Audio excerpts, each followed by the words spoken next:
also should love one another. By this everyone will know that you are my disciples, if you have love for one another. Let us reflect on some of the events of last month. Let's begin with foot washing. Foot washing is a very practical ritual at a time when people and animals walk in the same streets as they do in some countries today. Slaves usually perform this unpleasant task.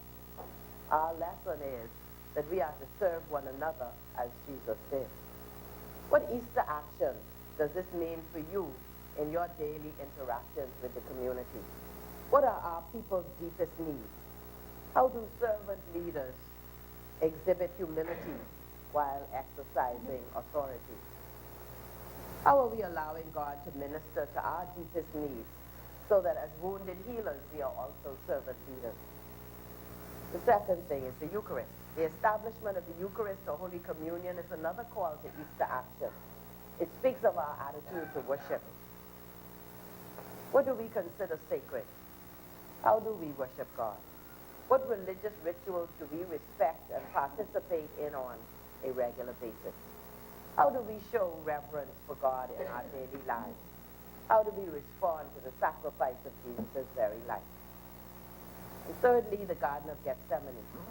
We recall our Lord's agonizing prayer. He models for us what it is to prepare to do the right thing, even when we will pay a high price. What is our personal response? How do we pray? When do we pray? How do we obey God's will and word? What are we afraid of enough to consider disobeying God and running away? Which unjust systems do we need to address? Can we intercede for others with this level of urgency and intensity? Fourthly, resurrection. Jesus rose on the third day. What does this say to us about trusting God in the darkest moments, waiting to do things in God's time? What does it say to us about love, humility, servanthood, sacrifice, obedience, discipleship? May Easter actions become our way of life. Our Father, who art in heaven, hallowed be thy name, thy kingdom come, thy will be done, on earth as it is in heaven. Give us this day our daily bread. Forgive us our trespasses, as we forgive those who trespass against us. And lead us not into temptation, but deliver us from evil.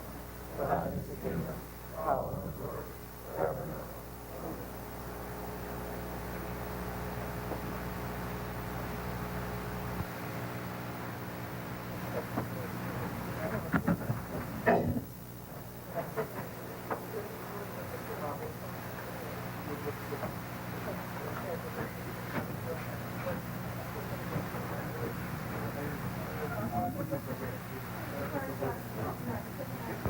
Desmond Bannister, Redwood Wells, Jeffrey Lloyd, Dr. Dwayne Strand, Marvin Davis, Frankie Campbell, Dionisio D'Angelo, Michael Pintar, Darren Hensfield, Ramal Ferrero, Anita Rose, Brenda Rose, Alfred Dawson, Philip Davis, Vaughn Miller, Patricia Parker, Ira Lewis, Carlton Bonet, James Aubrey, Travis Robinson, Adrian Gibson, Donald Saunders, Frederick McApine, Hank Johnson, Mark Hume, Michael Cook, Miriam Wesley Emmanuel, Reese Shipman, Reuben Ramming, Ricky Mackey, Shannon Cartwright, Sean L. Ferguson, Glennis Hannah Martin, Tyso Forbes, Chester Cooper.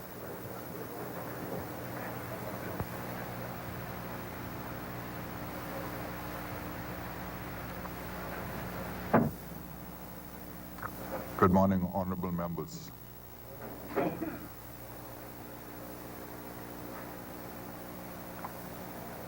Introduction and swearing in of new members. Laying of documents by ministers. The chair recognizes the honorable member for Yamacraw. Mr. Speaker, I beg leave to lay on the table of the House a copy of the following. The Companies Amendment Act 2019, appointment date, notice 2019. Order that the document be brought up.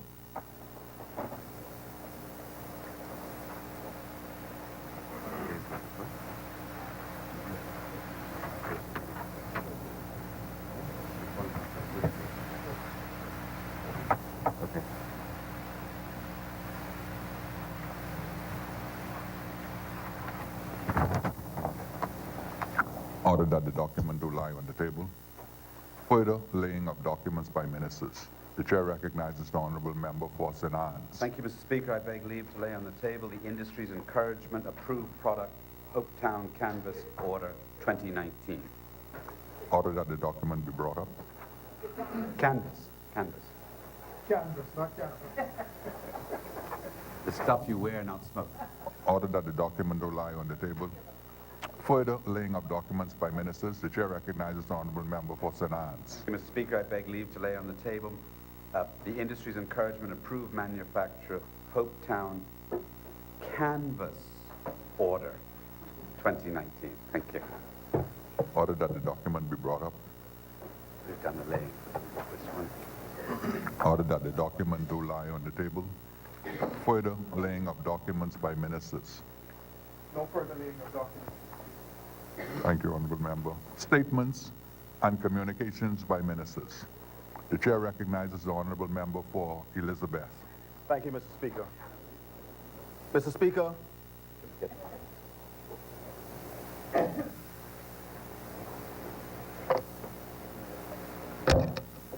thank you. Mr. Speaker, the community of Bimini was shocked and deeply saddened by the unfortunate death of Bimini resident and U.S. national Mr. Alain Perez on Sunday, the 28th of April. Mr. Perez was the owner of Bimini's Big John's Bar and Grill, and he had lived on the island for several years.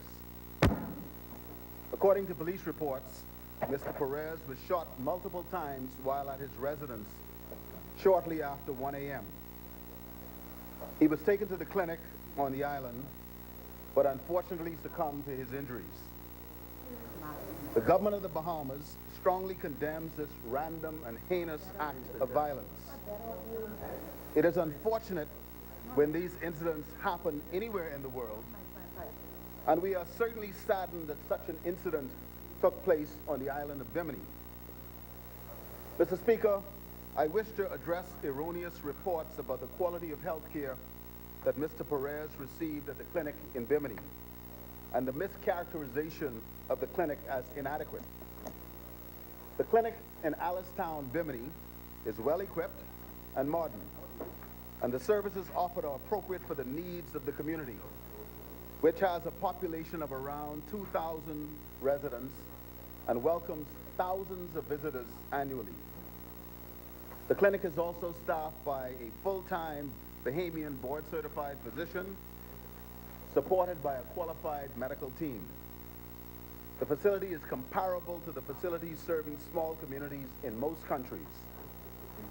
As Minister of Health, I am satisfied that the care of Mr. Perez was appropriately managed and that the appropriate treatment was administered. At the clinic, Mr. Perez received advanced trauma life support treatment, which is used by medical providers in the management of acute trauma cases. All efforts to seek specialist care were made. The offer to transport Mr. Perez unattended in an airplane on the ramp without medical staff was inappropriate, and therefore air ambulances from Florida and Nassau with appropriate staffing were contacted. Mr. Perez presented in shock from the multiple gunshot wounds and unfortunately succumbed to his injuries less than 2 hours after his arrival at the clinic. His body was flown to Nassau and an autopsy is to be performed today.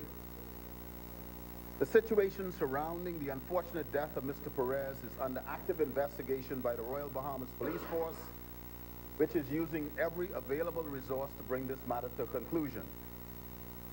As a destination, we welcome millions of visitors to our shores annually, and the Bahamas takes any incident affecting a visitor very seriously. We offer our most sincere condolences to the family of Mr. Perez during this difficult time. Thank you, Mr. Speaker. Thank you, honorable member. Order that the communication be brought up.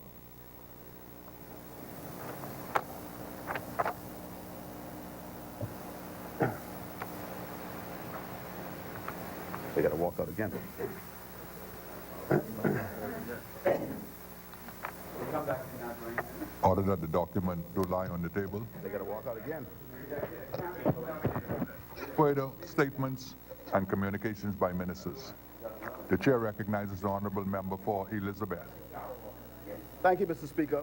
Mr. Speaker, there's been much discussion in the Bahamas about the changes in the global perception of the plants known as marijuana, hemp, or cannabis. As the world has changed, so have the social views and the legal and judicial approach to the medicinal and recreational use of this drug or this plant. Marijuana use and distribution was criminalized in the United States in 1937, and that designation established the international norm for decades. However, for at least 50 years, a number of states in America have advanced decriminalization and legalization policies. Elsewhere, Holland amended its Opium Act in 1976, paving the way for the coffee shops that sell more than coffee. Uruguay in 2013 and Canada in 2018 have legalized marijuana for recreational use nationwide. As of 2019, marijuana is illegal at the federal level in the United States. Medical marijuana is legal in 33 states, and recreational use is legal in 10 states. That's in 2019. But for most of these states, the road to reform took many years. California's first attempt, Proposition 19 in 1972, was unsuccessful. Medical marijuana was legalized in California in 1996, followed by the Adult Use of Marijuana Act, which legalized recreational use in 2016. As these policies have evolved, there has been an explosion in the cultivation, processing, purification, and commercialization of products from the plant. And many countries have reassessed their medical, judicial, and commercial regimens. The Bahamas, a sovereign nation which enjoys membership in CARICOM, over several administrations agreed to be guided by the policy review conducted by CARICOM. And so in August of 2018, CARICOM, through its Regional Commission on Marijuana, published a position paper that recommended the declassification of marijuana as a dangerous drug. The commission stated, and I quote, that it is unanimous in its view that the current classification for cannabis as a dangerous drug with no value as a narcotic should be changed to a classification of cannabis as a controlled substance. The commission is unanimous in its view that ultimately legal policy towards marijuana should be informed not by punitive approaches, but by public health rationale within a human rights, social justice, and developmental perspective. And so, as a consequence, the governor of the Bahamas impaneled a marijuana commission to examine the views of Bahamians towards marijuana and to make recommendations for reform. That panel is chaired by Bishop Simeon Hall and retired Deputy Commissioner of Police Quinn McCartney. It is composed of a diverse group of Bahamians who have been working for more than 3 months, but their work is not yet complete. Their work is funded by the government of the Bahamas, and the Secretariat is supported by the Ministry of Health. The panel's report, once completed, will be presented to the Cabinet of the Bahamas, who, mindful of the concerns of the people of the Bahamas, would make any legislative or policy amendments deemed appropriate. I met with the co-chairs last week, and while they are making good progress, their work is not yet done, and they have asked for an extension of 3 months. Mr. Speaker, marijuana or cannabis contains a large variety of chemical compounds. The most significant includes the cannabinoids. The most commonly known cannabinoid is THC, or tetrahydrocannabinol, which is the ingredient with the greatest psychotropic effect, or the component that in the vernacular gets you high.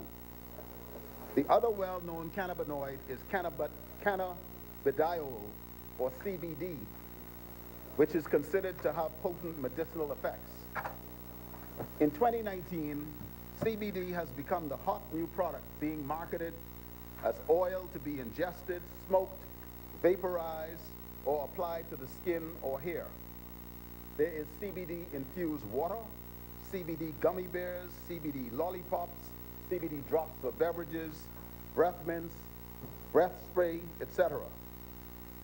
The Bahamas and Bahamians have also developed a keen interest in cannabis. Simultaneously, there's been an increased adoption of the use of products of the plants for various indications, including construction. And so while we acknowledge the interest, our local deliberations have not yet been completed. We do not know what the Commission will decide. But, Mr. Speaker, the Bahamas is a country of laws, and the Dangerous Drugs Act remains in effect. As such, marijuana, cannabis, THC, and yes, CBD remain illegal without a license. Having impaneled the Marijuana Commission, we are not minded to circumvent the work of that commission by the issuance of multiple licenses. So individuals who are selling marijuana, hemp, CBD products without a license are doing so illegally. Those who are doing so may or may not be selling authentic products, and the buyer would have no guarantee of safety or efficacy. I am informed that the police forensic team has done analysis on some of the confiscated samples, and there is inconsistency in the content. Some of these products touted to be CBD do not contain CBD, and some contain significant amounts of THC. And so the Ministry of Health has met with the Customs Department and the Royal Bahamas Police Force. We have collectively affirmed the legal position that all products imported, advertised, sold, containing any of the components without a license as outlined in the Dangerous Drugs Act are being sold illegally. And unless and until the legislative framework is changed, the laws of the Bahamas remain. I'd like to quote from the Dangerous Drugs Act, Part 2, Section 3, regarding raw opium, cocoa leaves, or Indian hemp, where it says, "It shall not be lawful for any person to cultivate, trade in, import, or bring into the Bahamas any of the drugs to which this part applies, except a qualified person with special authority of the minister for medical or scientific purposes. And if any person acts in contravention, he shall be guilty of an offense under this act." It goes on further to say, Mr. Speaker, that Indian hemp includes all parts of any plant of the genus cannabis, whether growing or not, from which the resin has not been extracted, the resin extracted from any part of the plant, and every compound, manufacture, salt derivative, mixture, or preparation of said plant or resin. As I close, Mr. Speaker, we acknowledge the changing environment around us. However, the law is neither gray, uncertain, nor nebulous. It is impossible to predict the outcome of our sovereign deliberations. And while we encourage vigorous debate and participation in the process to effect desired change or to maintain the status quo, we enjoy a healthy democracy where contentious and controversial issues can be discussed and ventilated.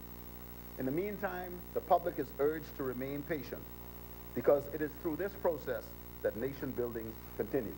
Thank you, Mr. Speaker. Thank you, Honorable Member. Order that the communication be brought up.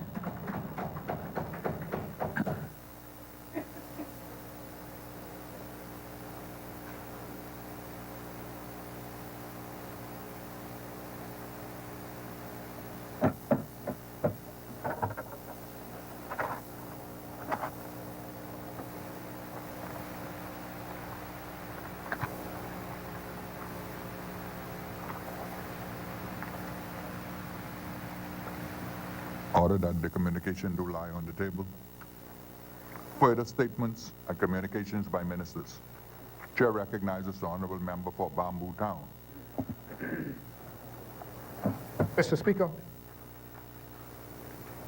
a little more than 2 years ago, the United States Department of Justice announced a plea agreement with Princess Cruise Lines, a subsidiary of Carnival Corporation, in which Carnival pleaded guilty to charges of causing pollution from their ships and related charges.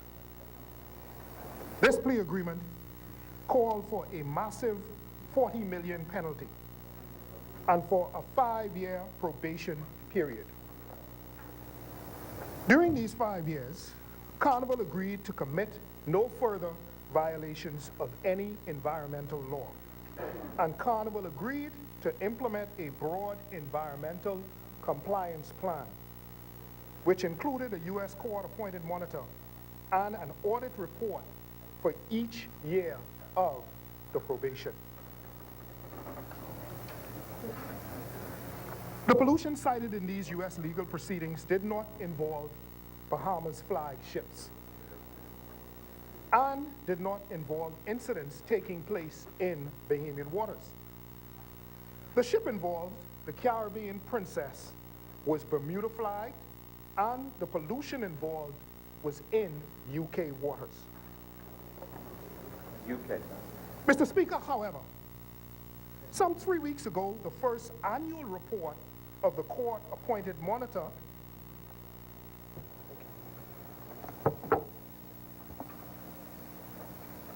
Mr. Speaker, some 3 weeks ago, the first annual report of the court-appointed monitor was docketed in court in the U.S. and became public. The report, which covered the period of April 2017 to April 2018, has raised issues regarding Carnival vessels' operation in Bahamian waters, specifically as regard accidental and/or operational discharges from such vessels. The bottom line for us is twofold, Mr. Speaker. One, no ship privileged to enter Bahamian waters should discharge anything harmful into our waters. Our environment, our waters will not be compromised. Our turquoise blue waters, shipping lanes, and ocean belong to the people of the Bahamas, and we will assure their protection. And two, Mr. Speaker, all ships trading in or passing through Bahamian waters will be held in all respects to the highest international standards of conduct. This is our bottom line. Mr. Speaker, no compromise. So what are we doing about this? The government of the Bahamas has responded very rapidly to this news. One, we have asked the Bahamas Maritime Authority, along with the Port Department and all government agencies, all relevant government agencies, to A, immediately investigate any and all discharges from vessels in Bahamian waters. B, to promptly report regarding such discharges. C, to assess any environmental damage that might have been caused, and D, to make recommendations as to best practices across the board going forward. Two, Mr. Speaker, we have communicated with Carnival on several occasions to elicit clarification and substantiation regarding any and all incidents concerning the Bahamas.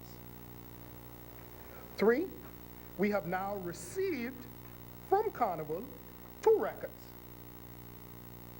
First, a record and description of all incidents caused by Carnival Group vessels in Bahamian waters, regardless of the National Vessels Registry.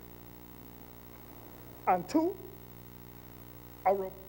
a record and description of all incidences caused by Carnival Group Bahamas registered vessels, regardless of their location, that is worldwide.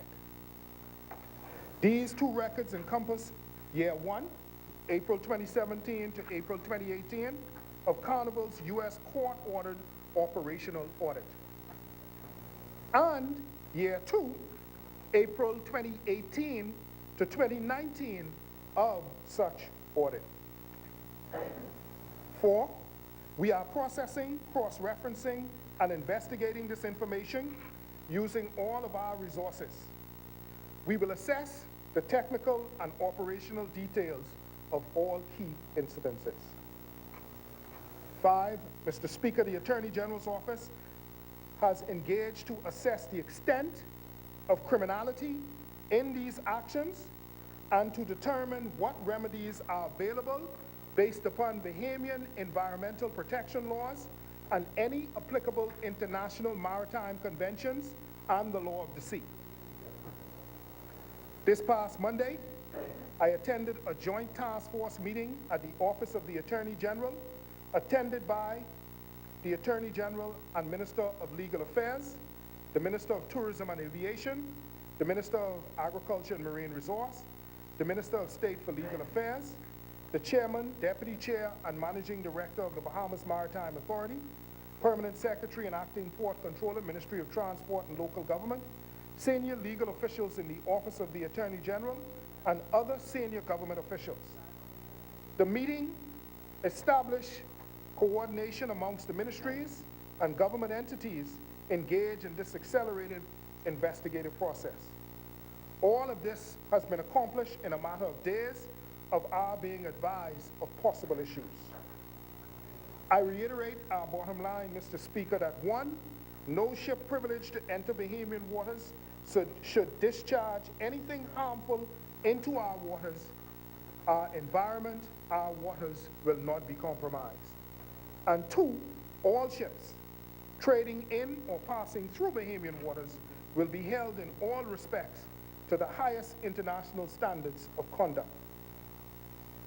We will assure that the interests of the Commonwealth of the Bahamas, its people, and its precious marine resources are in all respects protected, and we will institute whatever systems and controls are necessary to secure our interests, and particularly in these circumstances, to seek compensation or recompense for any damage which may be found to have been caused to our nation's ecosystem, waters, and fisheries. Thank you, Mr. Speaker.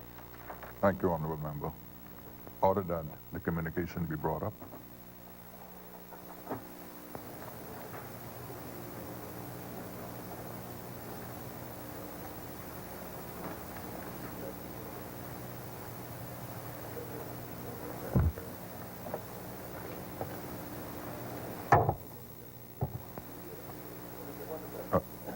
Just a moment. Order that the document to lie on the table. Chair recognizes the Honorable Member for Cat Island, Rumkey, and San Salvador. Thank you, Mr. Speaker. I wonder if the minister, if he's in possession of the audit report that was filed in the court proceedings, whether he deem it would it not be appropriate for it to be laid for members to have a view of it. It's a public document, but then if you have...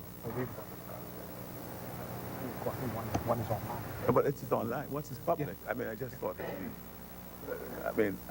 Well, one of the court documents, the 2017-2018 report, is online. The United States, as a part of the overall proceedings, the court in the United States has released it.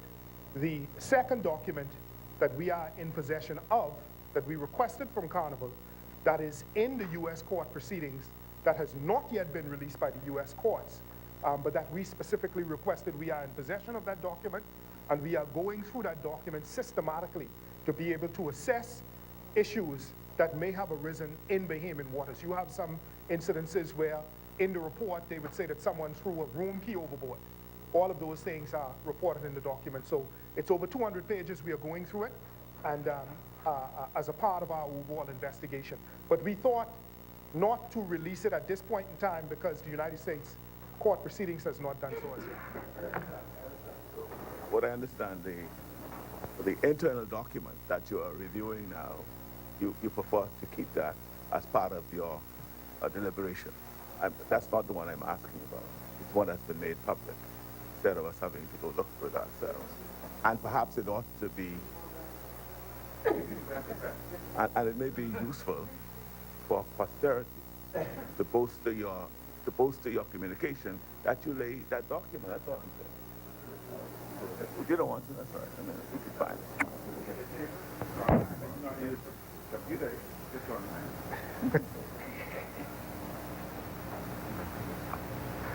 it. PM Smoke. Yeah. The Prime Minister said that we will table the first document, so we will go ahead and do just that. further statements and communications by ministers.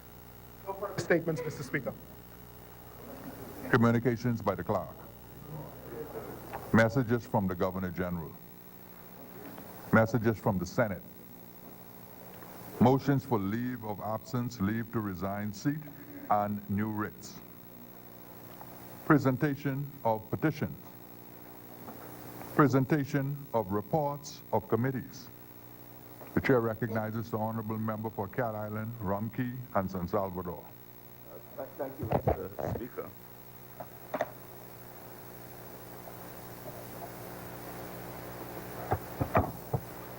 As chairman of the Public Accounts Committee, Mr. Speaker, I have the privilege to present its first report in this session. The report is a report of the majority of that committee, and the minority members have prepared a minority report, which I think they would, before they read, and if I may, read the majority report. Approved. Thank you. Approved. Thank you. Mr. Speaker,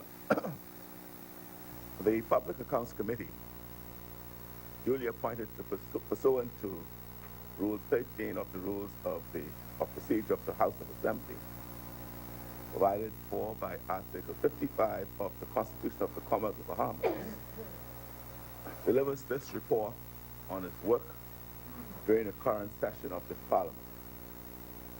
Specifically, Mr. Speaker, House Rule 17.1 sets out the mandate for the committee, and Rule 17.5 empowers the committee to require the attendance of witnesses or the production of documents or interviews or reviews pursuant to the committee matters being examined. Additionally, the committee points out that included in its mandate is the examining of the accounts showing the appropriation of the sums granted by Parliament to meet the public expenditure. And such other reports, accounts, or financial statements that the committee deems necessary to effectively support and facilitate its work. The committee is also empowered to require the attendance of such persons, the production of papers, together with relevant tabled reports and audited public accounts, in effectively executing its statutory mandate.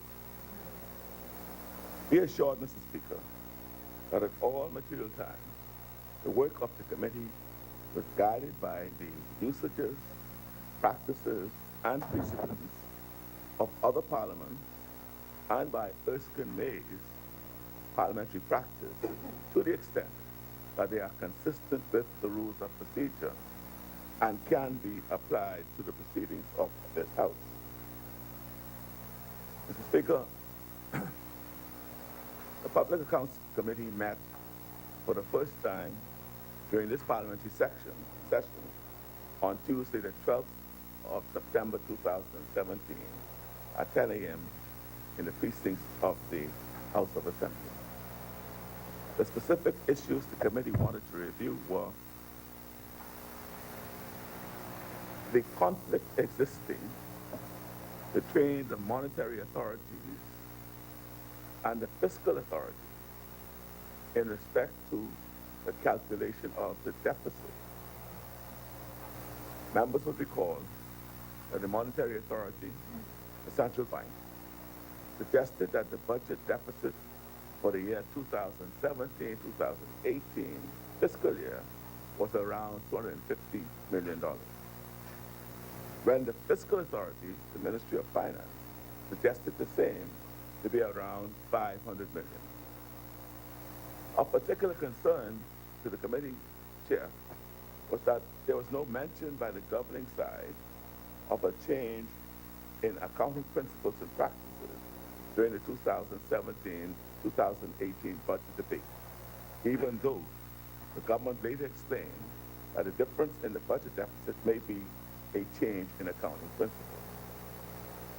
Further, the IDB funded project for institutional strengthening of fiscal and monetary policies was a few years away from the project component that would bring about the structural changes in standard accounting principles and practices as part of reforming, strengthening, and modernizing our public financial administration.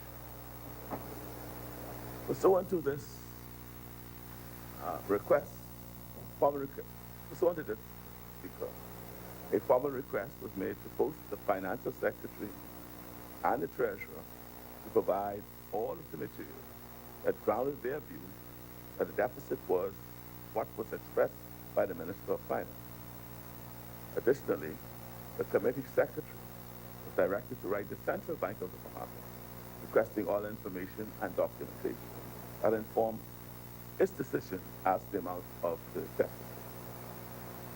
The committee chair advised the members that the committee may want to interview the Auditor General during the sub-question period to ascertain the following. When did the accounting changes take place, if it did? And was the Auditor General aware of the changes, if there were any? Was the Auditor General conducting his audit of public accounts in accordance with the changes in question?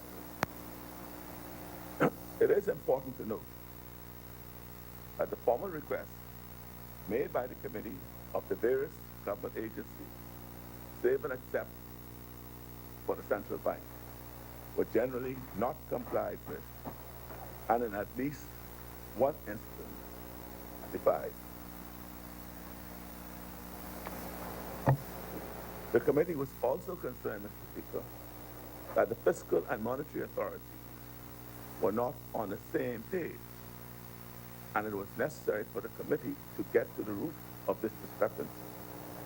If there was a major conflict within our system, it is not going to speak well of us to the rating agencies.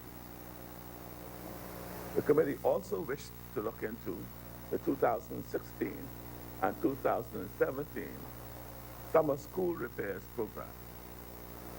The committee secretary was therefore instructed to write to the Minister of Education, inviting him to provide within 4 weeks the following documentation: the scope of works and the value thereof for school repairs for 2016 and 2017, the circumstances and processes attendant to the procurement of the contractors, and the list of contractors executing the scope of work. A second meeting of the Public Accounts Committee was held on Tuesday, the 10th of April, at the House of Assembly at 10 a.m. The committee chair expressed the desire to have the Financial Secretary, the Treasurer, and the Governor of the Central Bank invited to appear before the committee. Further, the Secretary was instructed to write letters to the Permanent Secretary for the Ministries of Finance and Education, inviting them to appear before the committee at its next sitting. The chairman also directed that a letter be sent to the Treasurer and Financial Secretary requesting a breakdown of the current expenditure for the half-year period commencing the 1st of July 2017 to the 31st of December 2017, in addition to the following: a list of all expenditure reflecting recurrent expenditure of the $1.7902 billion, a list of all borrowings obtained by the new administration during the half year commencing the 1st of July 2017 to 31st of December 2017, indicating replacements, state the currency of the credit facility. The Secretary to the committee drew to the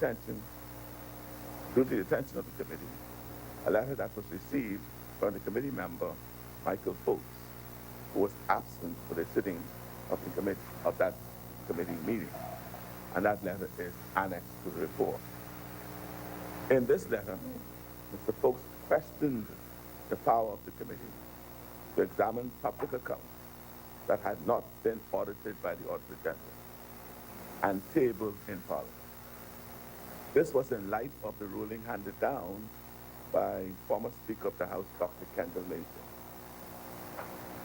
The Secretary advised that even though the advice of the Office of the Attorney General to the Speaker at that time was that only audited public accounts that were tabled in Parliament were reviewed by the committee, it had been the established convention that the Public Accounts Committee could investigate all government accounts, regardless of whether they had been audited by the Auditor General or anyone else for that matter.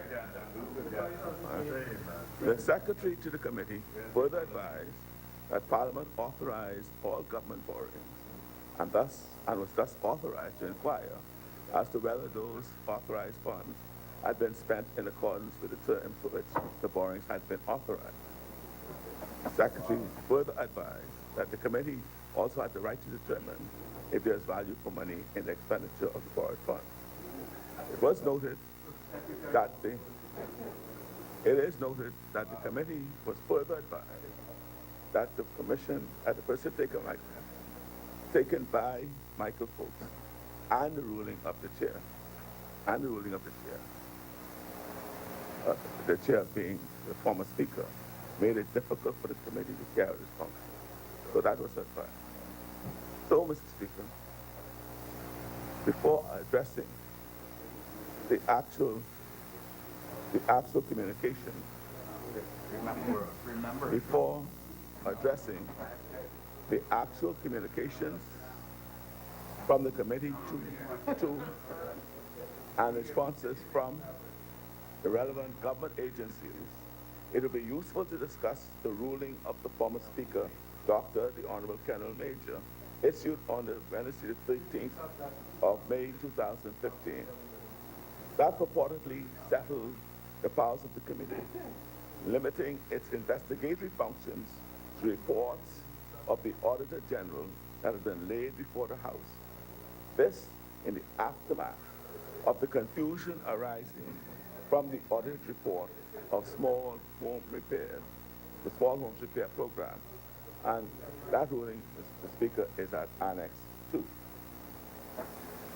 Mr. Speaker, the word purportedly is used advisedly as a request for information to aid our work has been met with the retort that our powers were only exercisable after a report of the Auditor General has been laid before the House and will be limited to that report, thus disabling the committee from functioning effectively or at all.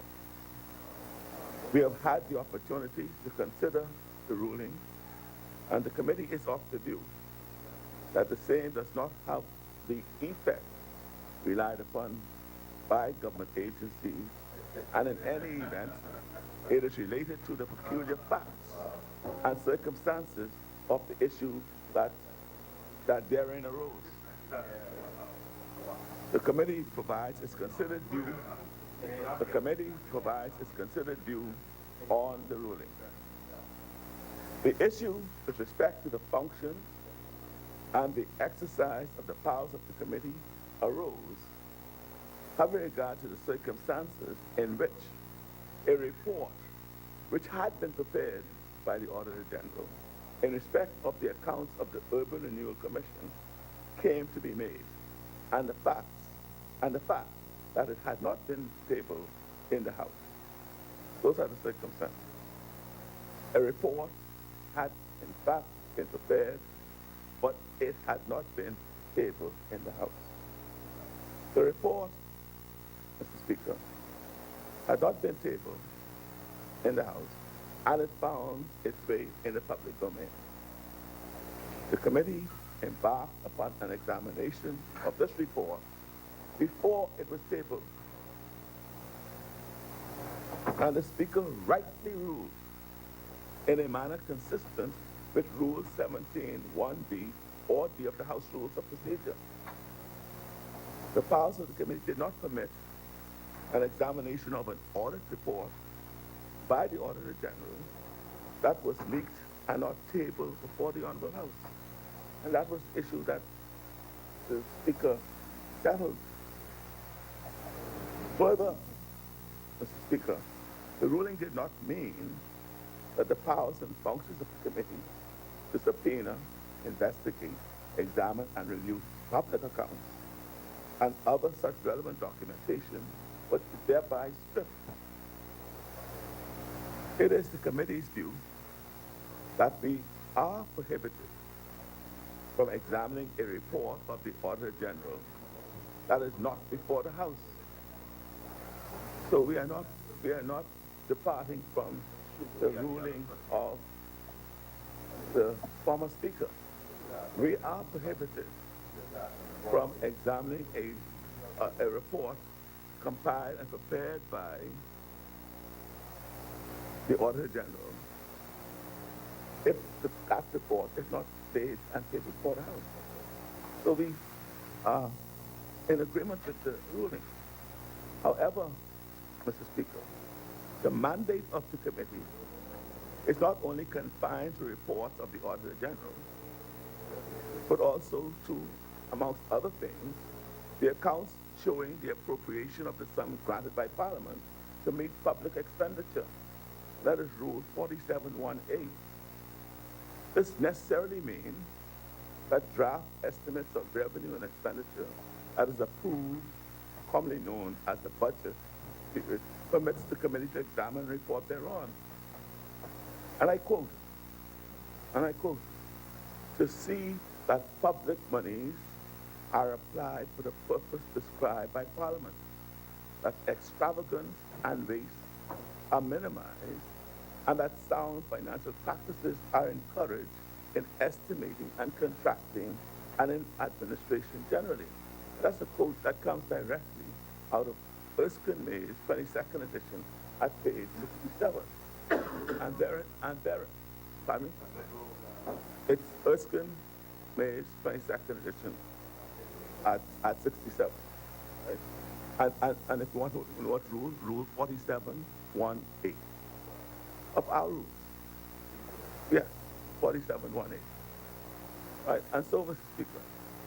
47(1)(a) is a period of notice when the work adjustment is based on the Right. Right. The accounts, you're fine, yeah. The accounts showing, the accounts showing the appropriation of funds.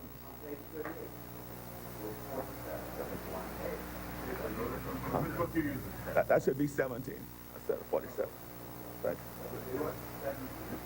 That's 17, sorry. It's a typo. That's a typo. 17. So 17(1)(8)(b). That's the typo for the other for the report. So, Mr. Speaker, the accounts showing appropriation of sums are contained in the draft estimates of revenue and expenditure that is tabled in Parliament in accordance with Section 20 of the Financial Administration Audit Act and approved upon the passing of the appropriations bill.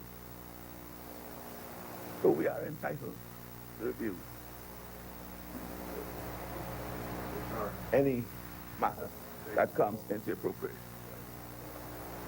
The committee joins, Mr. Speaker, the committee joins issue with any interpretation of the ruling of the former Speaker, John Kennel Major, that limits the mandate of the committee to reviewing and reporting merely on reports, accounts of financial statements of ministries, departments, and public operations before the House, or the report of the Auditor General in the context that draft estimates of revenue and expenditure are excluded therefrom.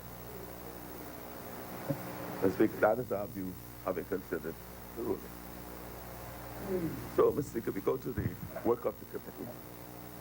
On the 26th of September, 2017, the committee wrote to the Financial Secretary requesting the provision of all of the information and materials that grounded your view that the deficit was what was expressed by the Minister of Finance in the House of Assembly during his 2017-2018 budget contribution.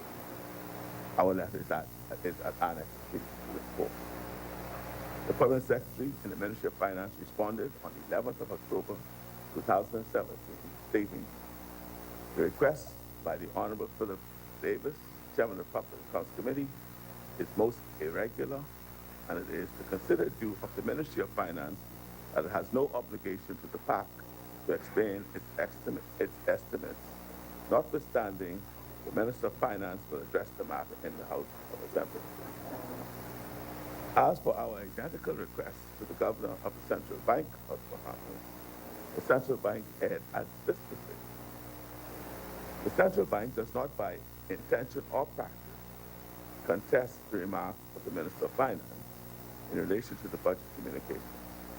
The bank would, however, compile any available data from the communication into the International Government Finance Statistics, that's the GFS format, that is used in our publication.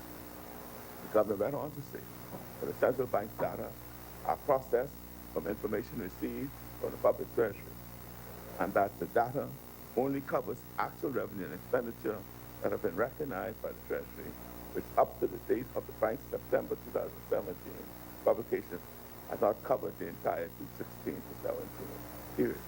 And their data is at Annex 5 to the report. The Central Bank did provide the committee with a balance sheet for the 2016-2017 fiscal year, converted from Treasury to the Central Bank's GFS format. We exhibit that as well. The committee further advised the House that the committee has not received a response to the letters written to the Treasurer and the Minister of Works dated 26th of September 2017. On the 25th of July 2018, the committee formally requested the following explanations from the Acting Financial Secretary and the Minister of Finance with respect to the country's fiscal administration. Provide clarification on the methodology employed with respect to accounting for arrears between the year 2017, 2018, and last 2016, 2017. Specifically, comment on the apparent lack of consistency with respect to settlement of arrears. Specifically, provide a complete listing of $360 million foreshadowed to be paid over a 3-year period. Provide the specifics of all of the loans that were settled and rescheduled during the past fiscal year, 2017, 2018. Providing a specific schedule outlining which loans were restructured, the terms of the old loan, and the terms of the new loan. Further, provide specifics of the total of all commissions and of fees paid in relation thereto. Provide details of all VAT refunds assessed by the Ministry of Finance on any entity in Grand Bahama or elsewhere in the Bahamas as a result of recent changes in the relevant laws and regulations. Provide specific dates and amounts of any payments and all payments made to such entities in relation to such refunds within the past 12 months. And that letter is exhibited as Annex 7 to the report.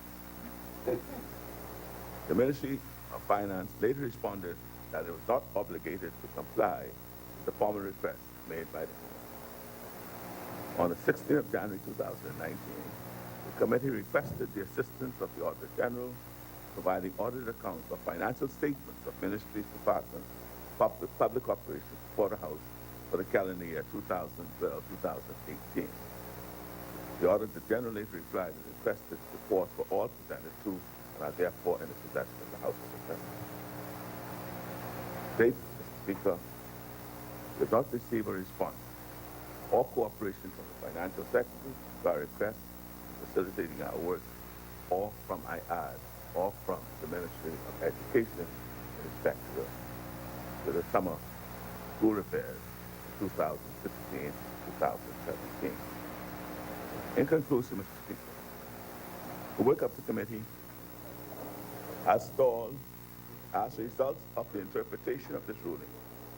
Consequently, the committee feels thwarted and handicapped in its ability and capacity to carry out its constitutional mandate and function. We have not received the level of cooperation on material requests from the various government agencies as anticipated fulfill the intent of the sectional committee. The committee feels that it is entitled to explore public accounts and related financial statements and reports beyond a general report and audit. This is necessary for the various organs of Parliament to effectively function. It is regrettable that this handicap and disability mentioned played a significant role in the resignation of one of our members, the Honorable Member for Senator. In his resignation letter that was read into the permanent records of this House, the member spoke directly to the handicap and disability that frustrated the work of the committee. The committee, however, fully agrees that as regards to audited statements by the Auditor General, the committee cannot legally or legitimately review, investigate, or comment on the contents of such audited reports unless and until such time as such reports are tabled before this Honorable House. The committee believes this to be the scope of the intent of the ruling of the former Speaker, the Honorable Kendall Mason. Speaker, the committee commends this report to this Honorable House. To remove any doubt, Mr. Speaker, the commendation of this report should include the true interpretation of the ruling of the former Speaker, Dr. Kendall Mason. That is, with respect to and within the context of an audited report of the public account, the powers of the committee do not permit that body to consider, comment on, review, or examine the contents of such report until and unless the audited report is duly tabled in this Honorable House. Further, that the committee mandate is not restricted to reports and accounts before the House in a context that it excludes the expenditure of revenue and or expenditure approved by this Parliament. In order for the committee to be effective, Mr. Speaker, the House must reaffirm the committee's power to call for persons and papers on any matter involving the government's revenue expenditure and to review and examine if the government is receiving full value for money. Mr. Speaker, the minority and majority exchanged their views in respect to this matter. And I take this opportunity to comment briefly on the minority report, which is included as part of the majority report. I think we have to briefly do this. The minority report, Speaker, the minority has provided a report, having considered the report of the majority. Having considered our report, they have decided to present their own report. The minority does not agree with the report of the majority. The majority is constrained to respond to point out the glaring deficiencies of their reasoning and the clear misrepresentation of the law office of the Crown's advice to the former Speaker, which is more aligned with the view of the majority. Honorable Member, for a better flow of the process, perhaps we should hear the minority report before you comment. As I said, we discussed it, but it will be guided by the Speaker. And it's odd, at least from my perspective, to be hearing comments made on something that we have not received. But I will yield to your view. The chair would recognize the honorable member for Golden Gates to present the minority report, and honorable member for Cat Island Rumkin will revert to you for your comments following the presentation of the minorities report.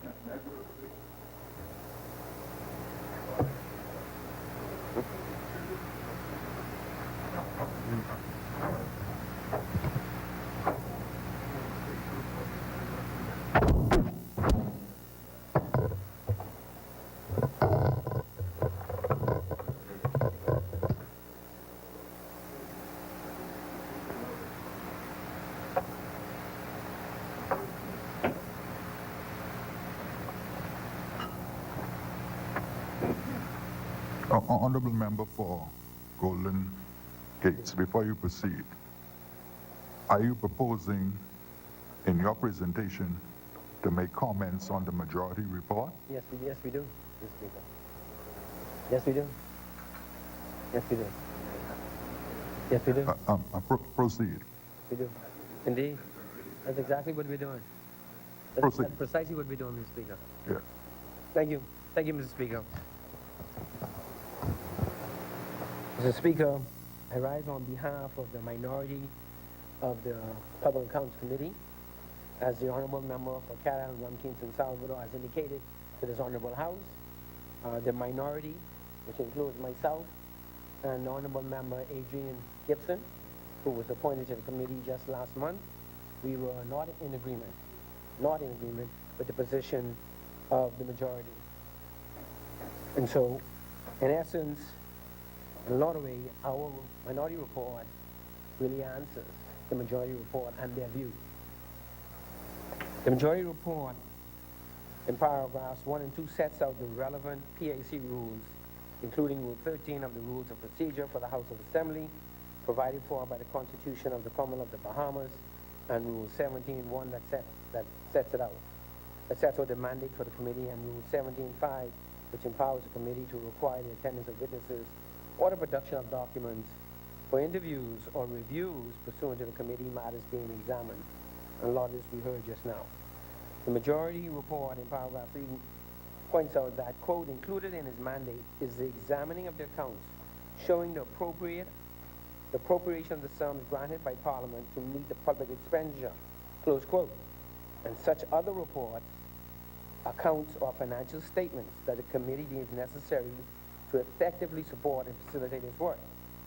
The majority in paragraph 4 interestingly states that, quote, the committee is also empowered to require the attendance of such persons, the production of papers together with relevant tabled reports and audited public accounts in effectively executing its statutory mandate. The majority in its paragraph 5 states that, quote, all material times the work of the committee was guided by, quote, usages, practices, and precedents of the Parliament and by Erskine May's parliamentary practice to the extent that they are consistent, with the rules of procedure and can be applied to the proceedings of this House. Close quote. The majority report in paragraph 9.2 states that, quote, in his letter, Mr. Folks questioned the power of the committee to examine public accounts that had not been audited by the Auditor General and tabled in Parliament. This was in light of the ruling handed down by former Speaker of the House, Dr. Kendall Major. The majority report went on to great lengths over several paragraphs, including 9.3, 9.4, and 9.5, to essentially suggest that despite the view taken by Mr. Folks above, the Secretary to the committee stated that, quote, it had been the established convention that the Public Accounts Committee could investigate all accounts regardless of whether they had been audited by the Auditor General, or anyone else for that matter, close quote. It is interesting to note that the majority, having gone to such great lengths over 3 paragraphs, did not also indicate that the Secretary to the committee said the following on the same point, as indicated by the minutes of the said meeting. Quote, Mr. Forbes explained that Mr. Michael Folks had taken a position which would make it difficult for the committee to carry out that mandate. But he said Mr. Folks' position was in accordance with the ruling handed down by the former Speaker, Dr. Kendall Major. Close quote. The said ruling by the Speaker of the House, Dr. the Honorable Kendall Major, dated Wednesday, 13th of May 2015, indicates that he sought the advice of the law officers of the Crown, that's the Attorney General's office, which occurred previously as early as 1943. So this is not the first time this was being done, he said. Regarding a similar matter, he requested advice on two specific occasions. The first speaking to the issue which is the subject of this minority report, and indeed the majority report. The relevant question herein that he posed, the Speaker posed, was as follows, quote, and I'm quoting now from the letter from the ruling of the Speaker, Honorable Kendall Major. Is the Public Accounts Committee confined to examining only, he says only, those documents which have been audited, tabled, and referred to it? He said only. The said ruling states that, quote, for the reasons given below, the answers to the questions which have been submitted by the Honorable Speaker are as follows. Question 1. The answer to the question whether the Public Accounts Committee is, quote, confined to examining only those documents which have been audited, tabled, and referred to it is yes. Yes. Although this is not to be construed conjunctively. And I will return to that. I will return to that. The Speaker then states, most emphatically, this is the Speaker in the ruling, quote, what is clear is that the PAC may, again, only examine and report on documents which are before, and the Speaker has it in italics, it's italicized, the House. Before the House. The Speaker further states that, quote, the role and function of the PAC, like any other standing or select committee of the House, is confined to the terms of reference which the House has given it, and a select committee which purports to act outside the delineated area would be ultra-virus, close quote. That's the Speaker's ruling. That's what he said. It would be ultra-virus. The Speaker also states that, quote, this coming from Speaker Dr. the Honorable Kendall Major, the functions of the PAC and the category of documents which it may examine or report on are set out in Rule 17.1, Rules of the House of Assembly 2005, and relate to financial statements which have been properly laid before the House, pursuant to the constitutional or statutory requirements or the procedural rules of the House. That's his ruling. And finally, most pointedly, Mr. Speaker, the Speaker could not be clearer when he stated that, quote, he could not be clearer.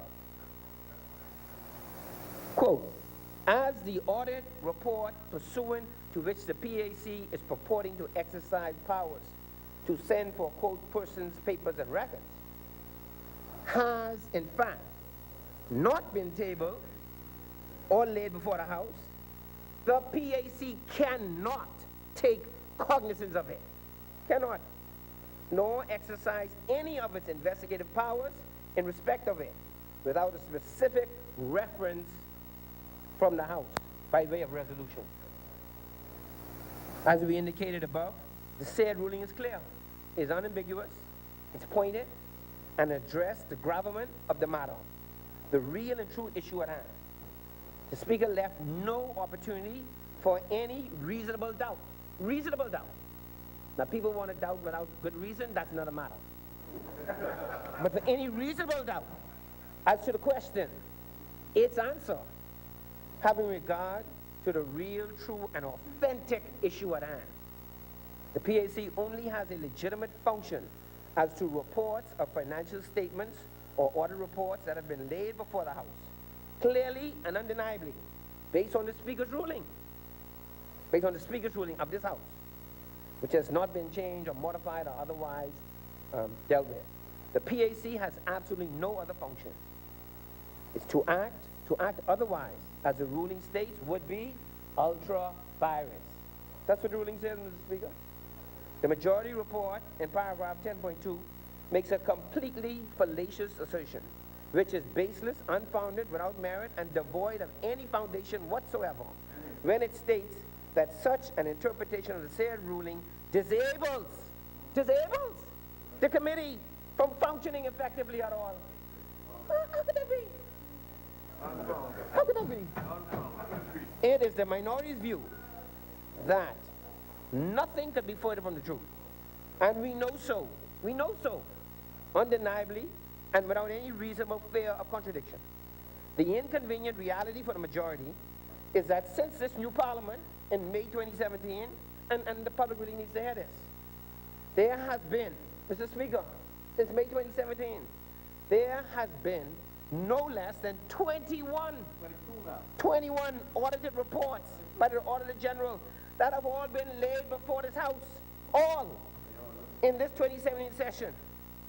By the way, the 21st one, as has been reported by the media, is replete with enormous amounts of questionable acts, at best, and worse, seemingly raises an inordinate amount of issues of what appears to be a lack of transparency and accountability.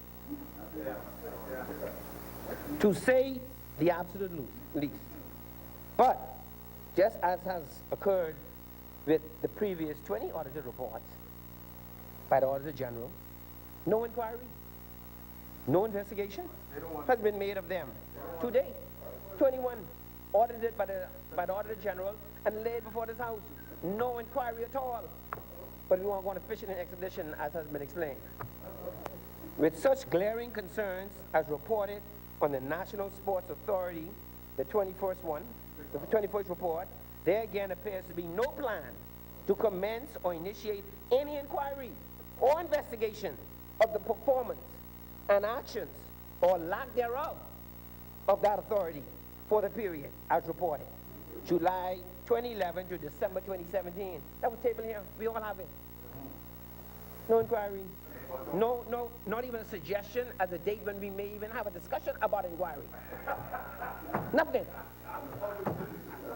In short, this opposition majority-led Public Accounts Committee has absolutely no evident interest in exploring the apparent breaches of the Financial Administration and Audit Act, which occurred under their tenure in government, all revealed in reports made by the Auditor General and properly tabled in the House of Assembly. The committee prefers to make a song and dance about current unaudited accounts. Unaudited accounts. That's what they want to talk about. Which are not within the remit of the PAC, based on the authority of the Honorable Speaker of the House, Dr. Kendall Major, under their tenure in government, upon which they extensively relied on until their electoral defeat in 2017. They relied on that. That was good then. But apparently, it's not good now. Mr. Speaker, contrary to the assertion of the majority, the committee is disabled from functioning effectively or at all, as the true reality is that there has been a lot of work for the committee to proceed with. We just said that. 21 audited reports laid before the House. But it has seen fit, for whatever reason, Mr. Speaker, not to do so. It bears re-emphasizing, sir, that the opposition has the majority on the committee and controls the agenda of the PAC. We do not. We're the minority. The majority report in paragraph 10.3 makes the point that the government interpreted the ruling incorrectly. And in any event, it is limited in scope. This is what they're saying. In any event, it's limited in scope and application. You know, this is the type of arguments we use in the courts. In any event, it's limited in scope and application because it related to, quote, it's the majority, quote, peculiar facts and circumstances of that specific matter. That's the limiting of its scope and application. The minority wholeheartedly disagrees with the description above by the majority about the said ruling. It is the minority's considered view that quite the contrary. The said ruling is very broad in scope, and it is not limited by any particular fact or circumstance. The ruling espouses general principles affecting the operation of the PAC. It also speaks very definitively as to how the PAC should proceed and what should be its process. What are its limitations and what are not? What is within the purview or remit of the PAC and what is not, with certitude. And the ruling goes further. It indicates that any action to the contrary would be ultra vires. So to speak, it left no stone unturned. The majority report in paragraph 10.5 introduces a theory of which they believe may fortify their position, and further develops the same in paragraph 10.6, speaking to what they term essentially a leaked report, meaning before it was laid before the House. That is a red herring, as nothing turns on it. Nothing turns on it. It changes nothing to the rule above by the Speaker, the Honorable Dr. Major. It changes nothing.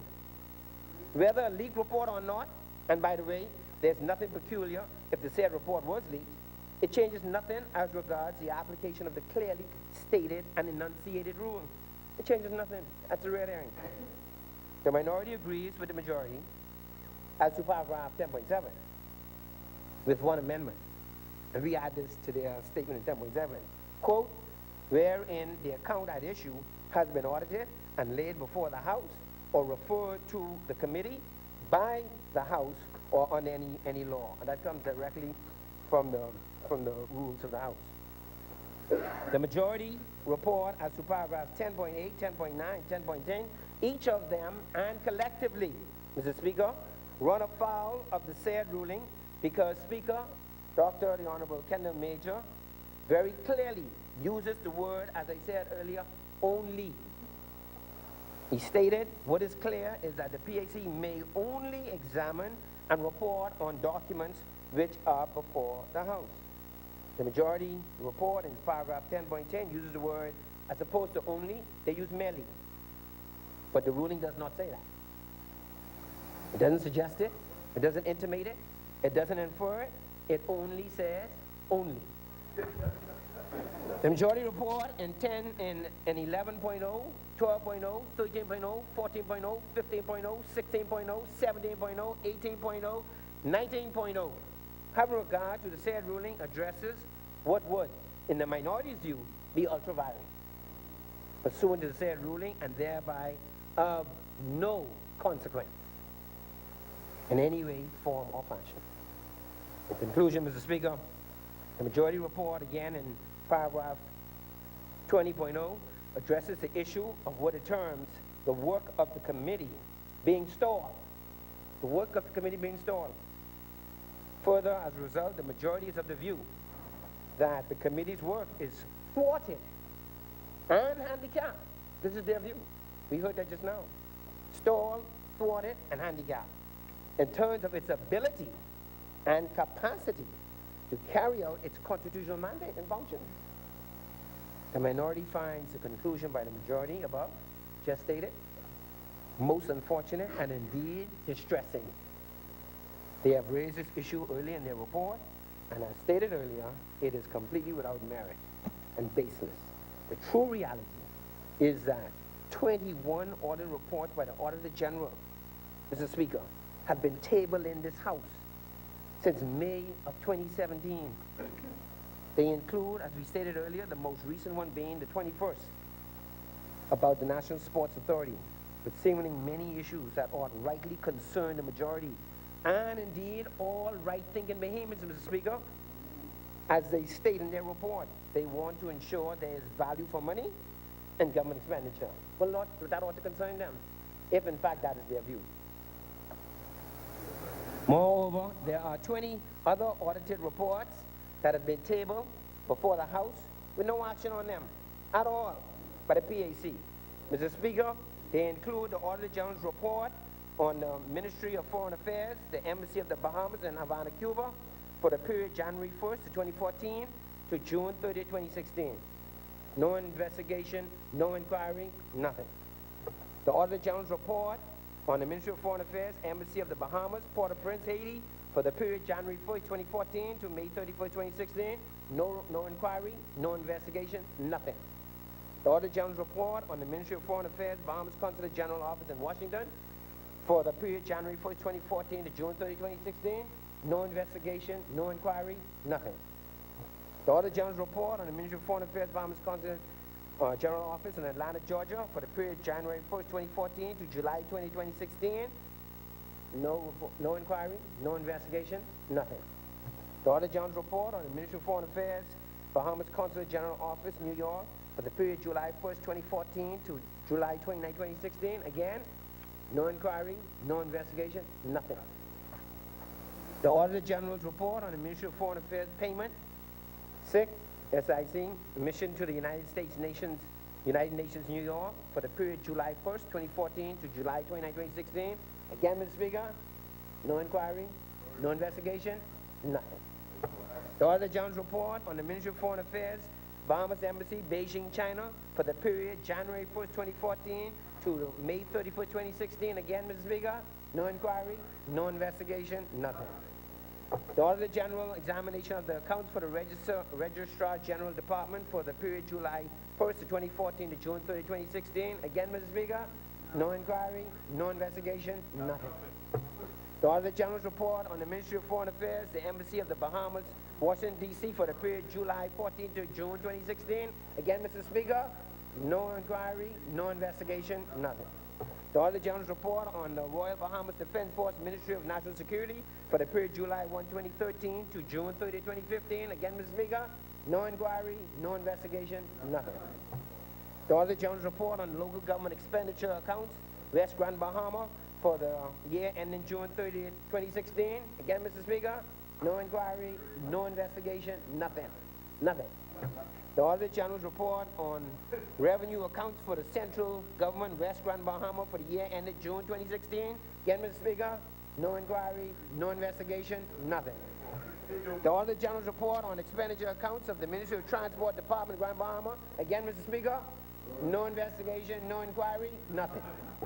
The Auditor General's report on the Ministry of National Security Urban Renewal Department, Grand Bahama, for the period July 1, 2015 to June 2017, June 30, 2017. Again, Mr. Speaker, no inquiry, no investigation, nothing. The Auditor General's report for the period July 1st, 2014 to June 30, 2015, Mr. Speaker, no inquiry, no investigation, nothing. Report on the findings of the examination of the Attillo Holdings Company apartment leases prepared by FTI Consulting for the Auditor General. Mr. Speaker, no inquiry, no investigation, nothing. Report on findings of examination of the XUA Company lease to own agreement prepared by FTI Consulting for the Office of the Auditor General. Mr. Speaker, again, no inquiry, no investigation, nothing. Audit of the procurement procedure for the Public Hospitals Authority, PHA, for the period January 1, 2015 to June 30, 2017. Mr. Speaker, again, no inquiry, no investigation, nothing. The Auditor General's report on the accounts of the Department of Local Government, Miguana District, for the period December 2016 to April 2018. Again, Mr. Speaker, no inquiry, no investigation, nothing. Special investigation into honoraria and stipend within the Department of Education for the period, Department of Education, by the way, education for the period July 1st, 2014 to February 20, 2018. And of course, as stated above, Mr. Speaker, no inquiry, no investigation, nothing. And of course, Mr. Speaker, the 21st one being, as we said, the Office of the Attorney of the Auditor General, audit of the National Sports Authority for the period July 2011 to December 2017. As we said, no inquiry, no investigation, nothing, and no word about when one might be had. And I think there may have even been a report where the Honorable Chairman of the committee indicated that there will be no such inquiry into the NSA. That's what's been reported by Nassau Guardian. But, and by the way, I should add, there's been no discussion at the committee level. Yet still, reportedly, we have that statement being made, but that's where we are. The majority in paragraphs 22 and 23 respectfully fully misapprehends the real issue, substantively, and the gravamen of the matter that the ruling addressed. They misapprehended. They didn't get it. It is apparent that the opposition is determined not to properly review matters that are within the remit of the PAC, simply because such review might tend to confirm their own errors and breaches of the FAAA Act while in government, while complaining that the committee is impeded by their own House Speaker's ruling from the investigation of current and unaudited accounts, which plainly are not within the remit of the PAC. Mr. Speaker, the majority report in paragraph 24, as it has done throughout its report, attempts to carve out of the said ruling some other ruling or circumstances that is clearly not anticipated, considered, contemplated, or even discussed in the said ruling. As we pointed out earlier, the ruling undoubtedly, Mr.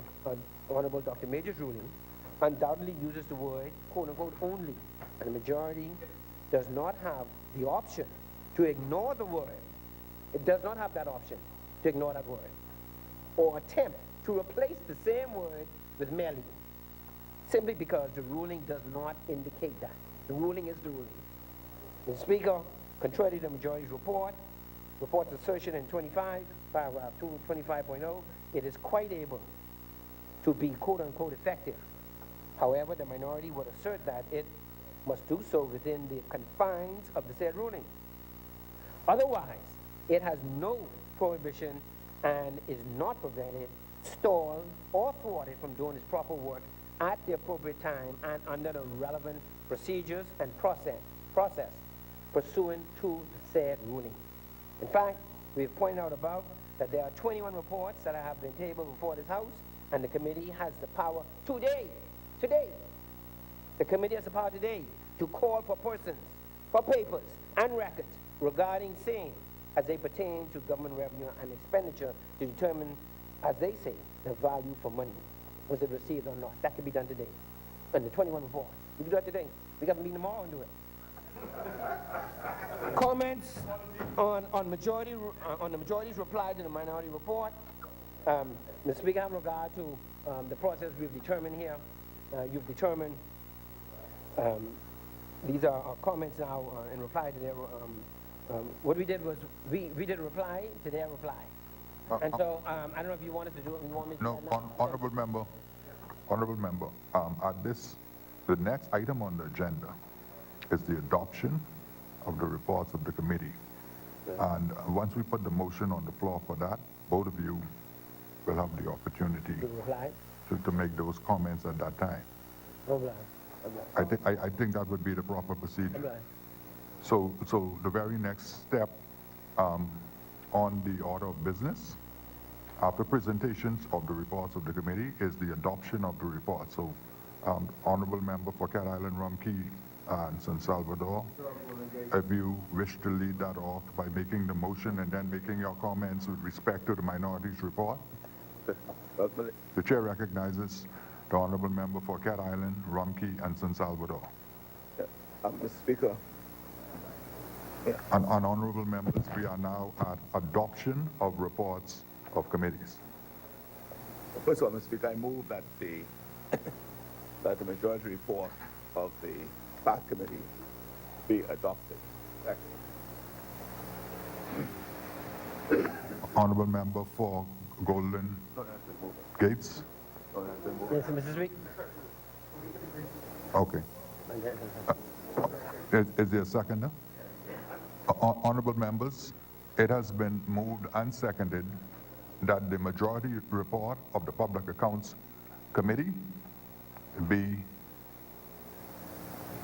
agreed and adopted as presented. As many as are in favor will remain seated. Those who oppose.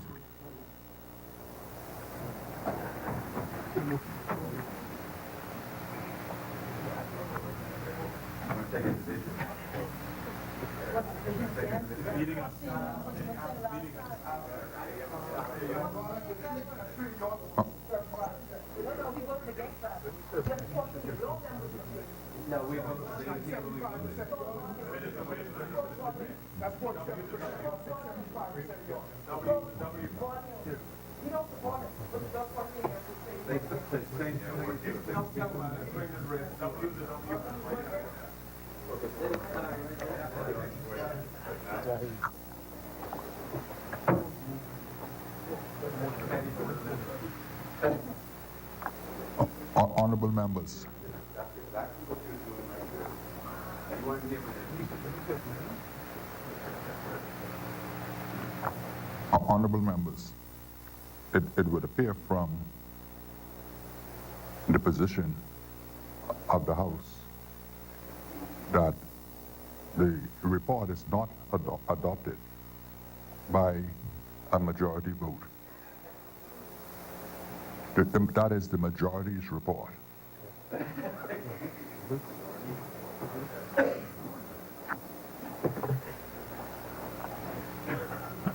The chair recognizes the honorable member for Golden Gates. Thank you, Mr. Speaker. Mr. Speaker, I ask that the House of Assembly adopt the report of the minority report of the Public Accounts Committee. Honorable members, it has been moved and seconded that the minority report of the Public Accounts Committee be adopted. As many as are in favor will remain seated. Those who oppose will stand.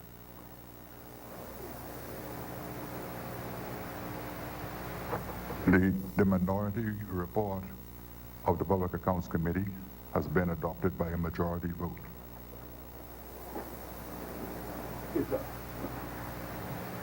I do have some comments on the minority report. Yes, the chair recognizes the honorable member for Cat Island, Rumkey, and San Salvador. I don't know how useful they'll be since they have already voted to adopt the report. Yes, it was a little bit out of sequence. You should have spoken before the vote. I thought we ought to, but I don't know. I don't know whether it would have done much. But, but very briefly, Mr. Speaker,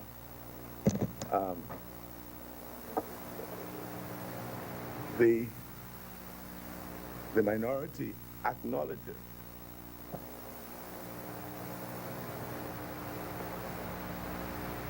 and I will quote from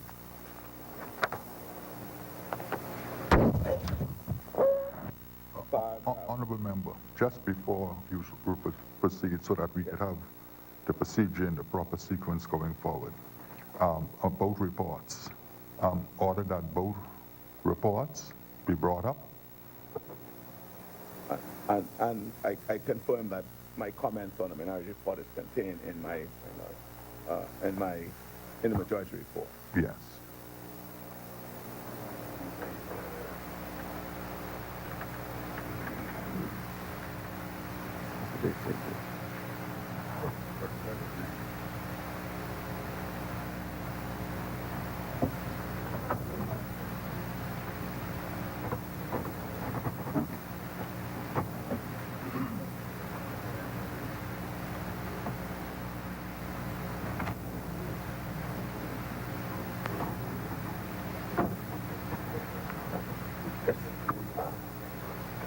Order that the majority report of the Public Accounts Committee do lie on the table. Order that the minority's report of the Public Accounts Committee do lie on the table. The chair recognizes the honorable member for Cat Island, Rumkey, and San Salvador. Mr. Speaker, as I indicated, our response to the minority report is contained in our majority report, and I will just commend that to the House. What I do point out, the House members, as they look at paragraph 20 of the minority report, it speaks to the Dr. Honorable Kendall Major very clearly. Honorable member, the member for Carmichael is on a point of order. Speaker, I know that you gave the honorable member permission to speak, but are we debating this? Because he is now, the question is whether we are debating the minority report, because if we are not, then I would certainly ask on what basis is the honorable member being able to speak on this issue.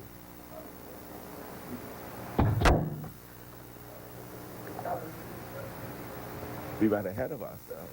take the vote before discussion. That's my mistake. No mistake. The speaker, I followed the directions of the speaker. And the speaker said that I'll be able to say something on it now. If the speaker holds that the point of order holds water, then I will sit. I'll say nothing. But this is the position that we have found ourselves and we voted before discussing.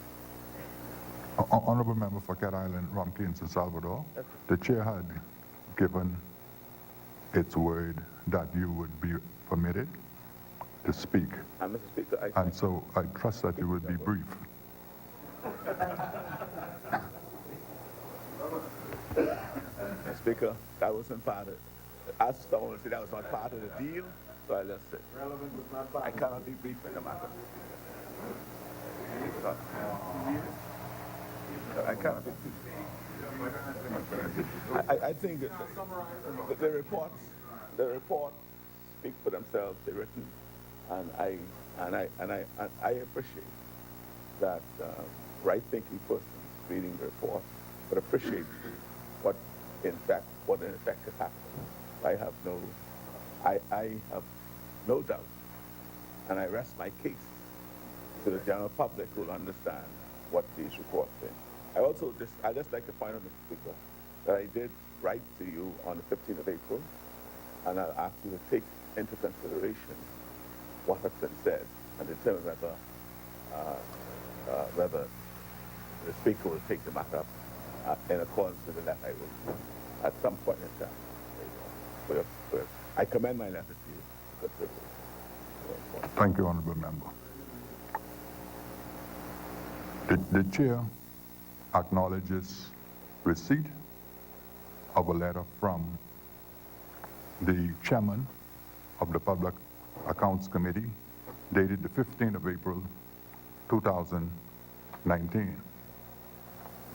It is the assessment of the chair that the letter from the chairman of the Public Accounts Committee raises a number of issues. Specifically in paragraph 3, the letter raises the issue of the mandate of the Public Accounts Committee. In paragraph 4, the perceived deliberate action to frustrate the work of the Public Accounts Committee. In paragraph 5, the scope of the 53rd Speaker's ruling dated the 13th of May 2015. Paragraph 6, the effect of the ruling, whether it is limiting, restrictive, general, and/or all-encompassing. Paragraph 7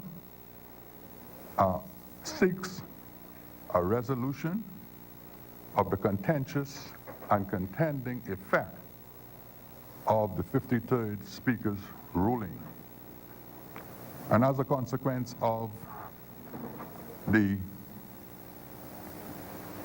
minority's report dealing in conjunction with the majority's report, several other issues would have been raised. And so the chair undertakes, because of the importance and nature of this matter, the chair undertakes to do the following. 1, the chair will examine the ruling of the 53rd Speaker with respect to the usages, practices, and precedents of other parliaments. 2, invite the opinion of fellow speakers of the Commonwealth Parliamentary Association, which has already been done, and we're just waiting opinions. 3, research Erskine May's parliamentary practice in relation to the existing rules of procedure of this Honorable House of Assembly. Seek the wisdom of many counsel and review the chronology of events leading up to the ruling of the 53rd Speaker by examining the Hansard transcripts for that period and reviewing the broadcasts on the Parliamentary channel. After that process, the chair intends to render a constitutionally sound and airtight ruling in a reasonable period of time.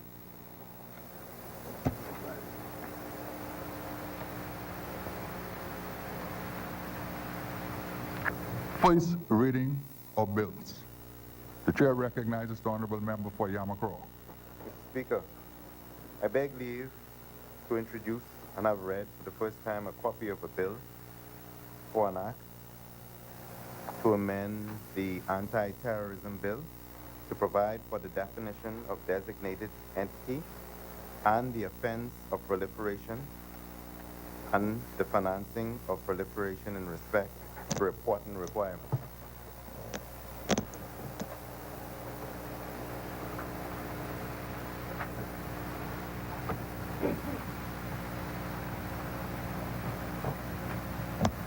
Is there a seconder?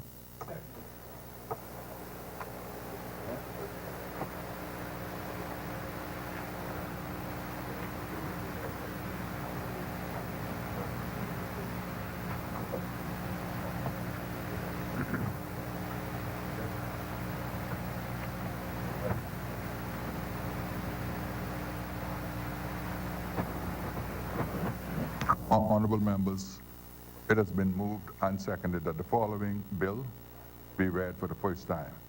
A bill for an act to amend the Anti-Terrorism Act to provide for the definition of designated entity and the offense of proliferation and the financing of proliferation in respect to reporting requirements.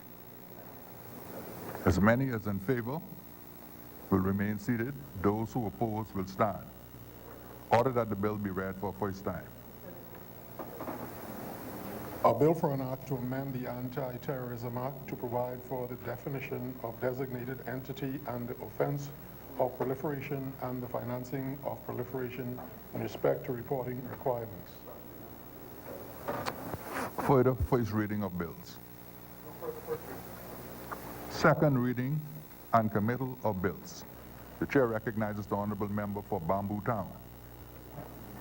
Thank you, Mr. Speaker. Given the proceedings of this morning, Mr. Speaker, I have to say, as the psalmist said, unless the Lord builds the house, Mr. Speaker, they labor in vain who build it. Unless the Lord keeps the city, the watchman wakes but in vain. Indeed, Mr. Speaker, you know the old church folks used to say, and they say it this way, that only what we do for Christ will last, eh? So, Mr. Speaker, I want to thank the good Lord for waking me up this morning in the church, and as they say, clothing me in my right mind. But, Mr. Speaker, I stand here, and I want to thank the good people of Bamboo Town for giving me the opportunity to continue to create and contribute to this haven of hope called the Bahamas. Indeed, Mr. Speaker, she is a city on a hill whose light shines bright in a darkened and darkening world. So, Mr. Speaker, I rise today to continue to shine that light from these hallowed halls and to move for second reading for a compendium of bills that is on the agenda of this House. Expressly, they are Bill number 58, which is the Commercial Recreational Watercraft Act, and Bill number 59, which is a bill for an act to amend the Water Skiing and Motorboat Control Act. Mr. Speaker, considering the territory of the Bahamas is mostly water, it comes as no surprise that water sports and water-based activities are popular here in our country. Our archipelago is an ecological oasis, sprinkled over 100,000 square miles of ocean. We all know that it comprises 700 islands and over 2,000 rocks and keys. Mr. Speaker, we boast the clearest and cleanest water on the planet, with a visibility to a depth of over 200 feet. This undeniable fact has continually been confirmed and acknowledged by astronauts as they transverse long stretches of orbital space. Our coastal waters are a haven for sailors, boaters, and cruisers, and a startling, unique, and beautiful setting for those who partake in water sporting activities. The ocean, therefore, presents vast opportunities for entrepreneurialism and employment. Mr. Speaker, these opportunities will only be sustained if we weave safety principles into the fabric of our business and pleasure at sea. We have only to look at recent years to the number of major marine incidents and accidents that have taken or endangered lives and limbs, and the livelihoods of our people in our country. In addition, Mr. Speaker, on the 15th of April, we witnessed the unfortunate updating of the United States Travel Advisory for its citizens, which indicated that activities involved in commercial recreation watercraft, including water tours, are not consistently regulated. Mr. Speaker, we may have a somewhat different viewpoint than the U.S., as we do have long-standing existing laws with these that we seek to now update and amend. Mr. Speaker, the advisory went on to say that watercraft are often not maintained, and many companies do not have safety certifications to operate in the Bahamas. Even further, it pressed that jet ski operators have been known to commit certain egregious offenses towards tourists. Further, as a result, the U.S. government personnel are not permitted to use jet ski rentals on New Providence and Paradise Island. And as I said, Mr. Speaker, the government of the Bahamas took umbrage with that travel advisory, and we have stated our concerns at the highest level. Mr. Speaker, I want it to be noted that the vast majority of our 6 million annual visitors return to their originating destination without adverse incidents. In fact, according to the Royal Bahamas Police Force data for 2018, there were 43 incidents involving tourists, 30 involving U.S. nationals, and nearly all were minor incidents. Notwithstanding the relative safety that these statistics indicate, it remains critical that our laws provide the framework for enhanced safety requirements for crafts, whether commercial or recreational, operating within the Bahamas. With these matters as key consideration, we have before us the Commercial Recreational Watercraft Amendment Bill and the Water Skiing and Motorboat Control Amendment Bill, which former Minister, the Honorable Frankie Campbell, laid on the table of this House last year on the 26th of July. Mr. Speaker, I'm advised, in addition, that it should be noted that near identical legislative prescriptions were first laid here in December of 2016 by the member of Angliston, the former Minister of Transport. I surmise, however, that having been laid just 5 months shy of a general elections, that time and the will of the people overtook their conclusion and decision. This is a good lesson to all of us concerning the requirement, Mr. Speaker, in life to take action. In fact, it has been said that an idea not coupled with action will never get any bigger than the brain cell it occupied. Mr. Speaker, these are some issues that should there are some issues that should transcend politics. And the safety and security of those whose livelihoods depend on providing water sports and those who find pleasure in partaking in them are among those issues that should share such comity. These matters find agreement on both sides of the House, or I would like to think that we find agreement on both sides of the House when it comes to safety and the security of the Bahamian people and our visitors. These amendments are crucial to remedying legislative defects that we find in the sector. Together, Mr. Speaker, these instruments will modernize domestic maritime legislation, introduce safety provisions regarding the use of crafts on the sea, enhance the registration of crafts by making the process more efficient and effective, and introduce new offenses to criminalize certain undesirable activities in the sector. Mr. Speaker, these legislative proposals include inputs from stakeholders. Among them are the Port Department, the Office of the Attorney General, the Law Reform Commission, the New Providence Port Authority Board, the Bahamas Maritime Authority, the Royal Bahamas Defense Force, the Department of Marine Resource, the Bahamas Air Sea Rescue Association, ferry boat owners, the mail boat community, water sports operators, recreational boating enthusiasts, and other representatives from training institutions and shipping associations alike. Mr. Speaker, to further enforce our efforts in the industry, and to continue to solicit support, my ministry consulted one last time before debating this legislation in the House. Mr. Speaker, on April 1st, 2019, with my administrative team, inclusive of Port Department officials, I had the opportunity to conduct a town hall meeting with all stakeholders in the jet ski and water sports industry on Gladstone Road.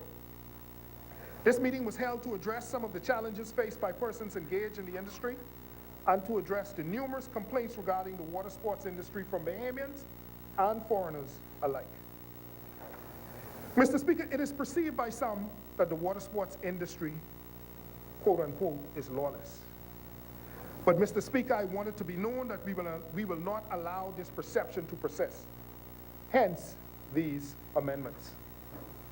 Mr. Speaker, we can say that the amendments will stimulate small business ownership, enhance employment by requiring the appointment of safety inspectors for all pleasure craft operating in the Bahamas, and further the restructuring of framework for water sporting activities will be the stimulus for infrastructural development around our archipelago. This imposed structure will serve to foster national pride and guide citizens' moral and ethical behaviors, particularly when it comes to tourism and in the maritime industry. Mr. Speaker, with millions of foreign nationals visiting the Bahamas annually, we have a duty of care that those who engage in water sports do so in a culture of safety. These bills also acknowledge that, as legislators, we have a duty to ensure that our laws keep abreast with or outpace technological innovations in the maritime sector. Finally, Mr. Speaker, penalties and other means of enforcement must provide incentives for compliance with the law or with rules and regulations. It is not enough, Mr. Speaker, to impose a penalty that means nothing economically to an operator. Hence, these amendments therefore account for this consideration. Mr. Speaker, I now turn my attention to the Commercial Recreational Watercraft Amendment Bill. Mr. Speaker, the Commercial Recreation Watercraft Act of 2006 makes provision for the regulation, control, and administration of all matters regarding commercial recreational water sports in the Bahamas, and for the registration and control of any commercial recreational watercraft and the licensing of watercraft operators. The Act provides rules, defines offenses, and prescribes penalties relative to the operation of watercrafts. Since its enactment, though, the Act has proven insufficient to provide for policing industry innovations, which includes new maritime crafts such as submersible crafts, wing and ground, wake crafts, as well as novelty marine crafts. These innovations, Mr. Speaker, are defined as follows. A submersible craft is a submarine or other craft capable of navigation when totally submerged. A wing and ground craft, WIG, is a multimodal craft which, in its main operational mode, flies by using ground effect above water or some other surface, without constant contact with such a surface, and supported in the air mainly by an aerodynamic lift generated on a wing or wings, hull, or their parts, which are intended to utilize the ground effect action. A novelty craft, Mr. Speaker, is a craft that is new and rare to the maritime industry of the Bahamas and intended for commercial purposes. These include flyboards and water jet packs. Mr. Speaker, Clause 2 of the bill seeks to repeal and replace, to amend and to introduce certain definitions to embrace these new innovations in the maritime industry. Mr. Speaker, Clause 3 and 4 of the bill make provisions for the registration of crafts and licensing of all operators, and require mandatory information on applicants to include their electronic contacts, that is emails, etc., which is necessary for effective communication in the modern era with watercraft operators and all persons concerned in the industry. In fact, Mr. Speaker, 4C4 states, the authority may in its absolute discretion serve any notice required under this act on any license holder by way of electronic mail to the email address or telex or facsimile transmission provided by the license holder, as a number of individuals in the industry complained that when actions are taken against them, that they are not informed, or when actions are taken in the industry, they are not informed. Mr. Speaker, Clause 5 provides the requirements and procedures to register with the authority any craft operated and let for hire in the port area in which the craft operates. This provisions will also correct the anomaly that certain incidents exposed us to in country where individuals built and operated craft for commercial purposes without submitting a detailed engineering plan for the boat. This is also addressed in the new Section 8 of the Principal Act, Mr. Speaker. As a matter of fact, it's addressed in A2, which states that any person who is the owner of a craft and desirous of registering that craft may apply to the authority, and the applicant shall submit, not may, shall submit in writing plans, drawing plans, specifications, and inventories of the craft, and produce for inspection the machinery, gear, fixtures, and equipment used in connection with that craft. It is Section 8 of the Principal Act, A2, but it's in Clause 5. No, the commercial recreation. Yeah, the commercial recreation. And a certified copy of a valid insurance certificate. Mr. Speaker, as you can see, this bill speaks to the fact that in the event that a mishap occurs, the owner would be covered by insurance. And we've had issues in the industry where that was not the case.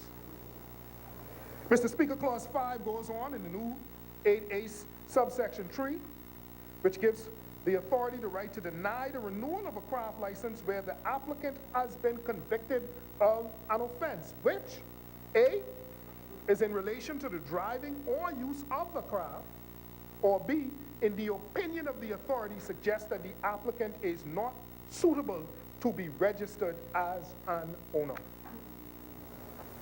Clause 5, AB, subsection 1, also grants the minister the right to set the maximum number of crafts to be registered throughout the Bahamas or in any part thereof, any particular port within the Family Islands.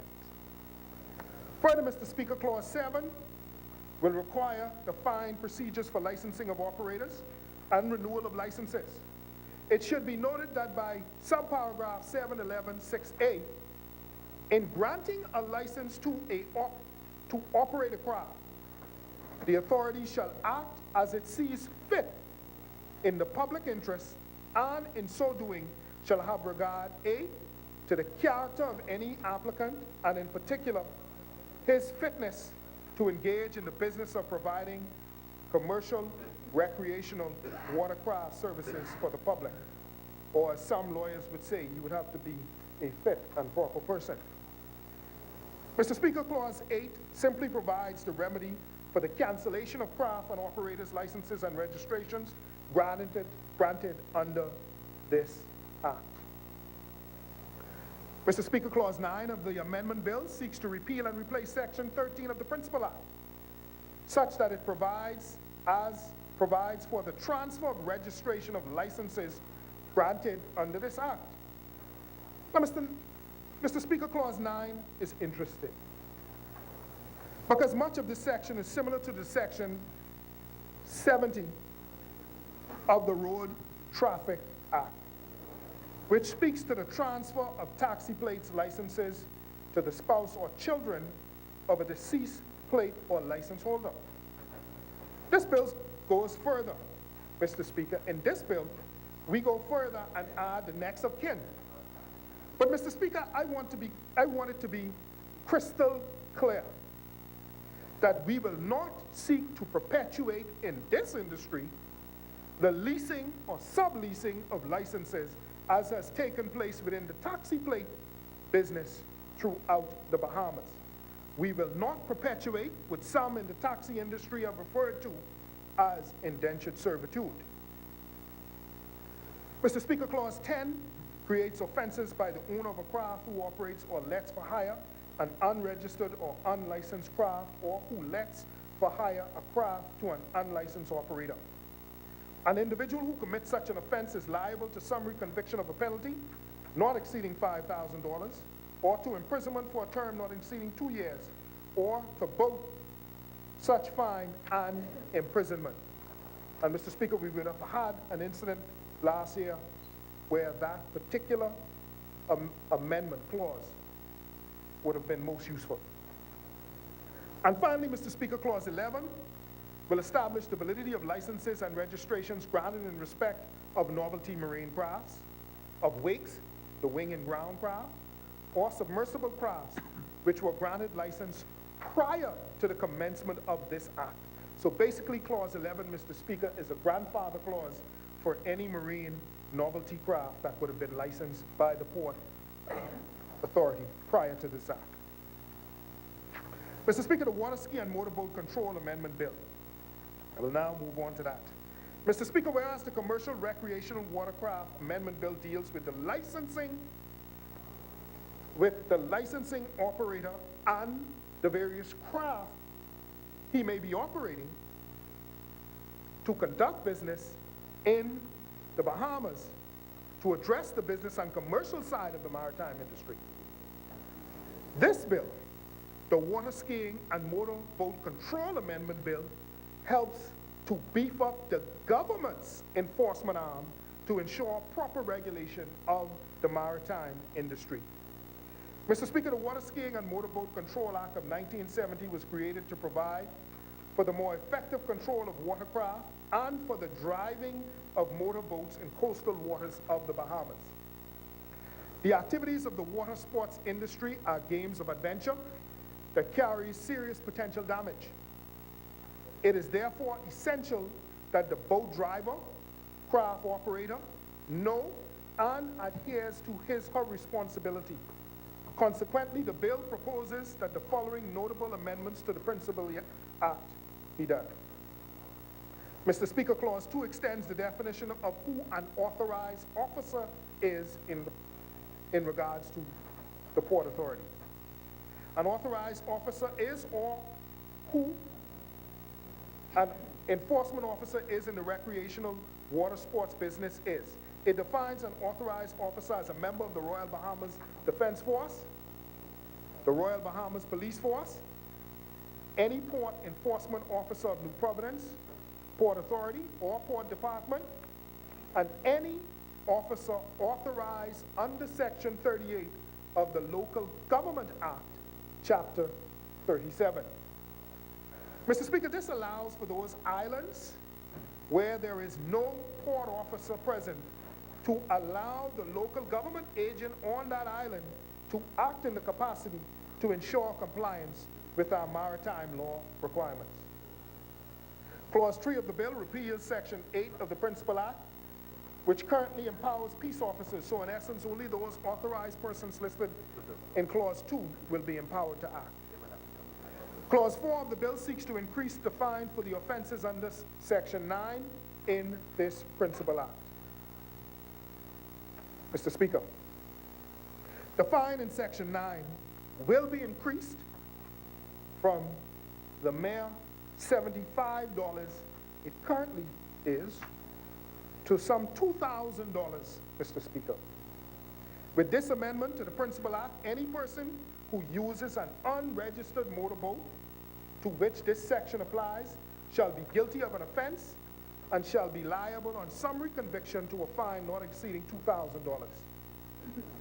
Clause 5 of the bill inserts a new section, 11A and 11A through 11H, to make provisions for the appointment of safety inspectors. It defines their function and powers, define the duty to cooperate with the inspection process, and define the powers of that authorized officers. Mr. Speaker, we will see in Section 11B that one of the functions of the safety inspectors will be to inspect a motorboat or any of its machinery or equipment for structural integrity or compliance with the provisions of this Act. This, Mr. Speaker, again helps us to enhance our capacity to be able to avoid unfortunate minor and major incidents and accidents, again, that we can speak to in this House that is currently sub judice. Mr. Speaker, Clause 5 also provides for new offenses and penalties for any person who A, refuses access to an inspector or authorized officer, or who fails to cooperate with the reasonable instruction of the inspector, commits an offense and is liable to a fine not exceeding $2,500 or 1 year suspension of their certificate of registration, or to both such fine and suspension. Or B, fails to ensure that adequate safety provisions are in place in accordance with any regulations made under this act, commits an offense and is liable to a fine not to exceed $5,000 or 1 year suspension of the certificate of registration, or to both such fine and suspension. In addition, Mr. Speaker, Clause 5 goes on and makes provision for an appeals process for offenses under the Act.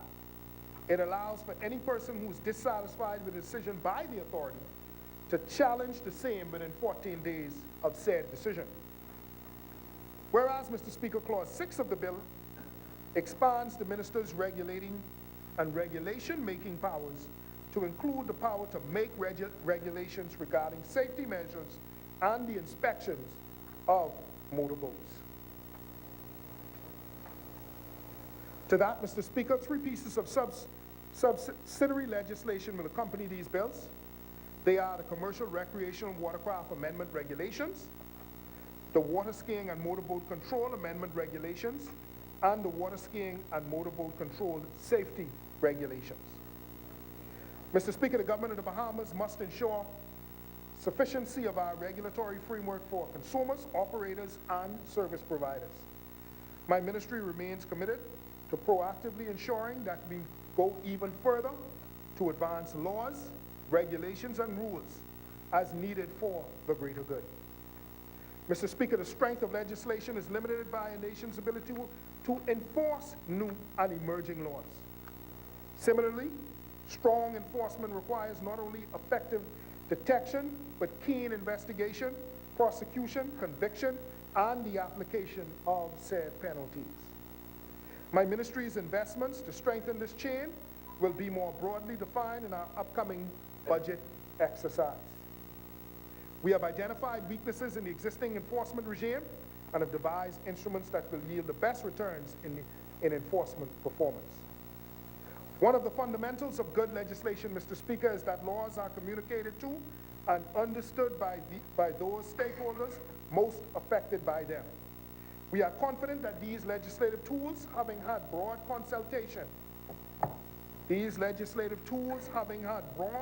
consultation, over years and administrations, should be well received by both sides of this House. Mr. Speaker, before I close, let me convey my thanks to my permanent secretary, Scorbane Colebrook, and the Port Controller, Commander Raymond King, who provided guidance to me in the Ministry of Transport and Local Government and the Port Department, respectively. Our constituents and guests will recognize these as landmark amendments. May we continue, Mr. Speaker. May we continue, Mr. Speaker, to move forward, onward, upward, together. Mr. Speaker, I so move. Thank you, Honorable Member. Is there a seconder? The Chair recognizes the Honorable Member for Freetown. Mr. Speaker, I'd like to thank my colleague from Bamboo Town for giving a very in-depth analysis of the 2 bills, and I stand here today to second the Water Skiing and Motor Boat Control Amendment Bill 2018 and the Commercial Recreational Watercraft Amendment Bill 2018. Mr. Speaker, the Prime Minister saw fit to give me the portfolio of tourism, and as you can imagine, this is a critical component of our tourism industry. And to quote the member for St. Anne's, he took the word right out of my mouth. Tourism is incredibly hot.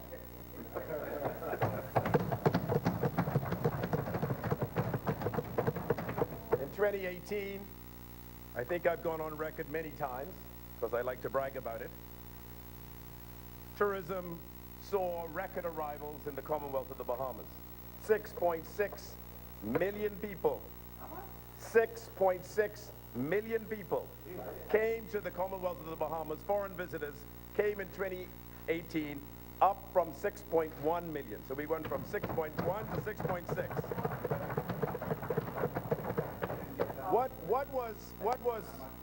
What was even more incredible, Mr. Speaker, was that our stopover visitor component, those that spend the most money, those that go to the hotels, get into the taxis, go into the retail stores, go to the restaurants, that component of our tourism arrivals was up a whopping 16.7% in 2018. So, Mr. Speaker, I thought when we came into 2018, there was no way that I could maintain that incredible rate of growth.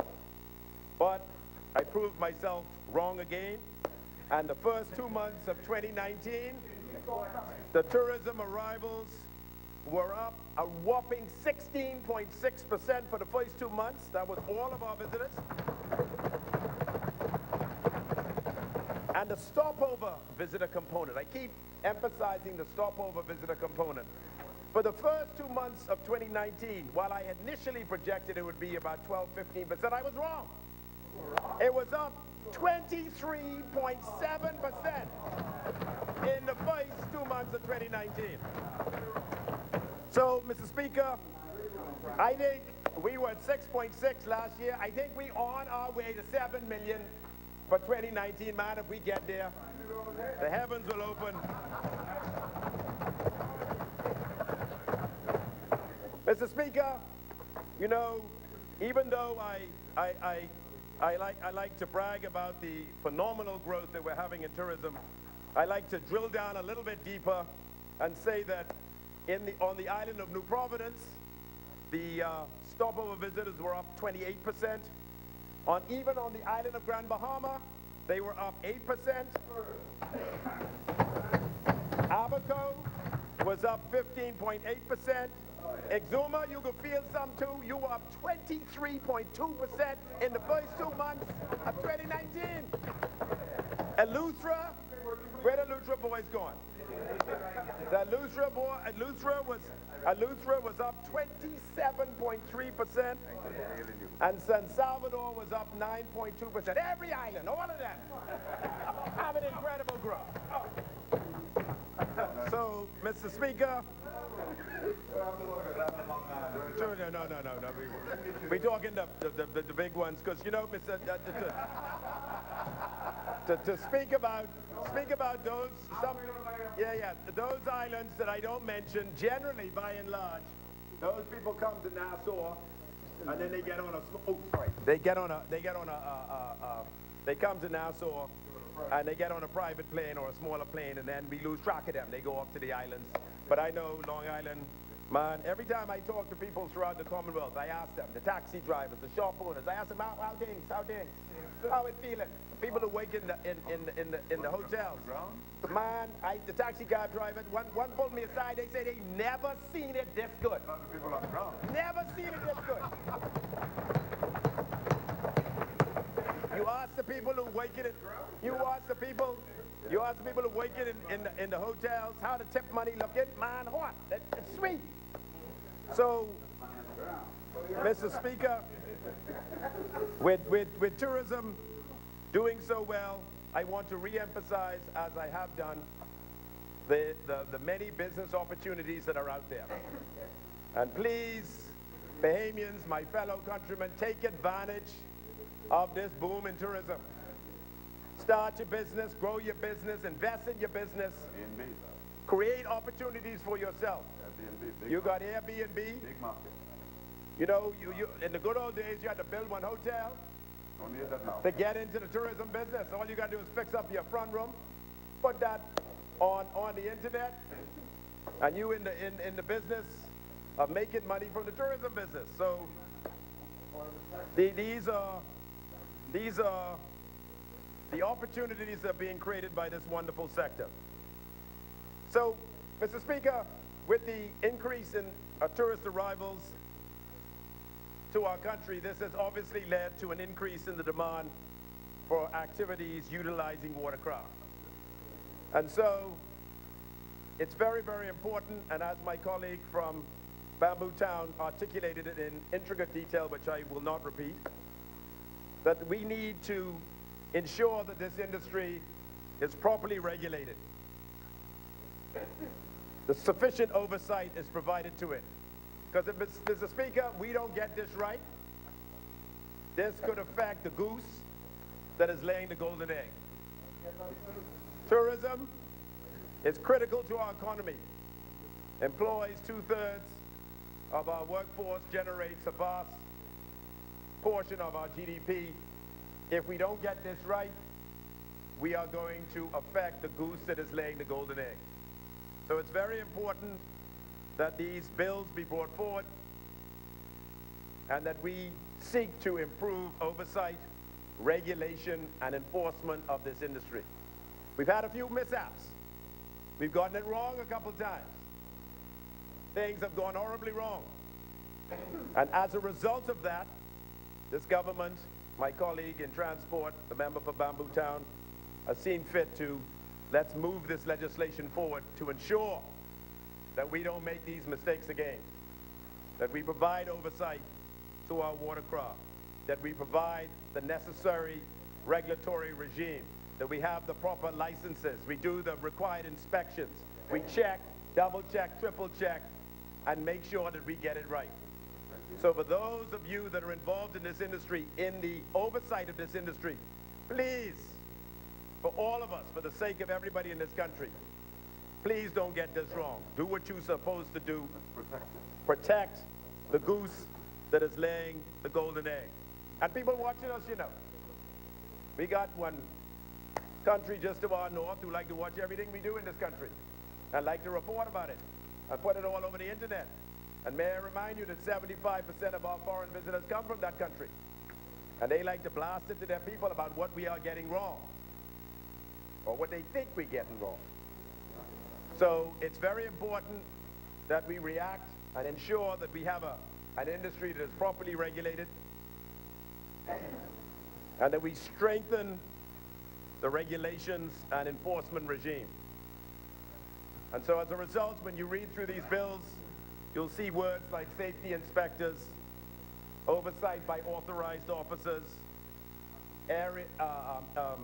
sections about the registration of craft, the renewal and getting licenses, penalties. All of this stuff is extremely important that we get this right.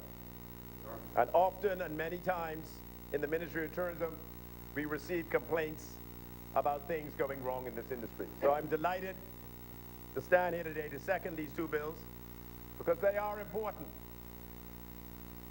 to tourism, and it's important that we get this right, and so and continue this incredible growth that my ministry is oversighting, and we continue to provide economic opportunities and empowerment to our people. So please, my fellow Bahamians, we bring in the people here. Take advantage of them, grow your business, expand your business, but do it responsibly and within the confines of the laws that we're laying here today. So Freetown seconds both of these bills, Mr. Speaker, and thank you very much.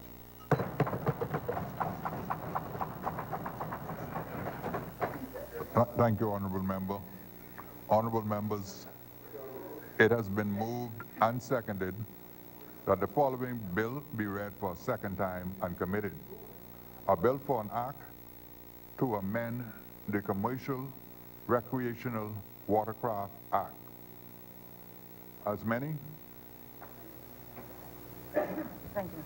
Chair recognizes the Honourable Member for Angliston. Thank you, Mr. Speaker. Speaker, I stand on behalf of the good people of Angliston. I'm very privileged to do so, as I've said over and over in this Parliament. And I seek to contribute on behalf of the opposition, and you'll hear from others in this Parliament, Mr. Speaker.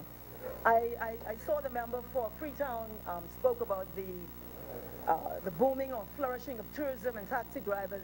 He didn't speak about the straw vendors. I wanted to show a bag here I have, Mr. Speaker. This was done, this is an authentic straw bag done by straw vendors in this country. Made in Exuma. And you know, the straw market has some incredible craftswomen, by and large. And in terms of our history, they have such an incredible place in our history because they were able, from selling straw and doing straw work, able to educate children and to educate doctors and lawyers and professionals and to create a middle class. And so I want to begin by just throwing a blow for them because they continue, and I see the minister is here, and I wrote to him on behalf of the Straw Vendors Association on the 4th of January to raise some concerns that they have. And I just want to reiterate again for the record that we have to show that we value these crafts women in the market and that we respect the contribution they make to our cultural development and to the tourism excellence in this country. And some of the concerns they have, Mr. Speaker, is that the authority is levying fees not permitted by law, that the authority, the straw market authority, is requiring submission. Honourable member, on a point of order, the chair recognizes the honourable member for Carmichael. Speaker, when a matter is before the court, in litigation, it ought not to be here. This is not before the court. There's a law firm that the honourable member is part of that has filed a writ of summons in relation to these matters. The Speaker, it is wrong for the member to have a law firm file litigation and then come here and speak about these matters. It is wrong. It is an indication of an attempt to influence the court. It is not looked at properly. Mr. Speaker, you know, Thank you, Honourable this member has some moral supremacy in this Parliament. Mr. Speaker, first of all, Mr. Speaker, the writ has nothing to do with this matter. Nothing to do with this matter. The writ file is in relation to a specific straw vendor, and the minister should know that and not mislead this Parliament. Do not mislead this Parliament. Do not mislead this Parliament. Do not mislead this Parliament. The chair recognizes the honourable member for Carmichael. Speaker, you know, I've never claimed any moral superiority. Neither do you. I've never sought in this place to insult that member the way she continues to do all the time. Never sought to do it. In fact, I compliment her. And I'm very disappointed to see that she continues to conduct herself in such an unparliamentary manner when she comes here. I have raised an issue. I've raised an issue.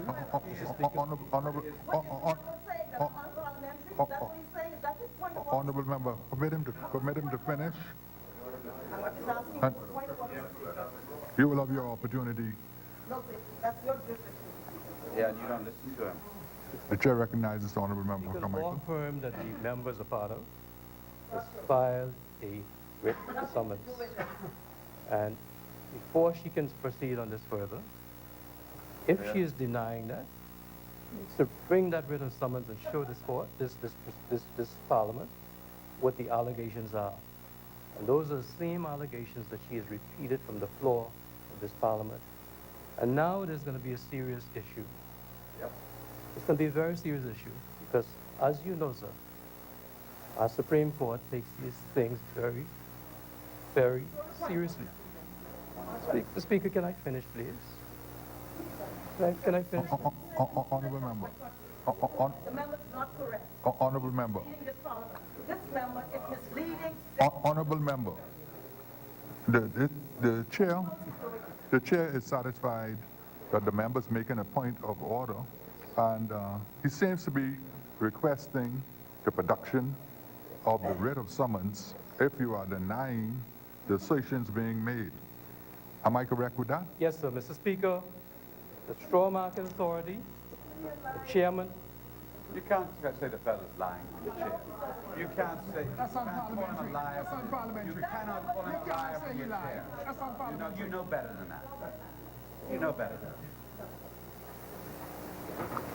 You might be afraid to do. Speaker, the Straw Market Authority, the chairman of the Straw Market Authority, have had to retain counsel because of a writ of summons that is filed by the law firm that member has raised these very same issues. No, it's not true. Identical It's not issues. true. It's not And if they're not the issues, Member, the member can bring.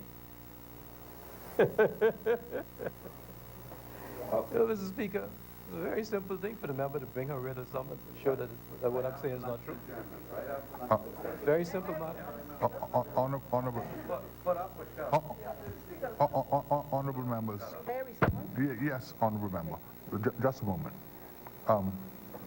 The member, and this applies to all members, particularly with related matters before the court. If the member is raising a matter that is before the court, that could have the effect of being prejudicial to the matter before the court. Because what you're doing is now telling the argument of the member Carmichael. No, I am. Hold on. The argument is not. Honorable member, have your seat. Honorable member, resume your seat. The chair, that is an incorrect allegation being directed at the chair.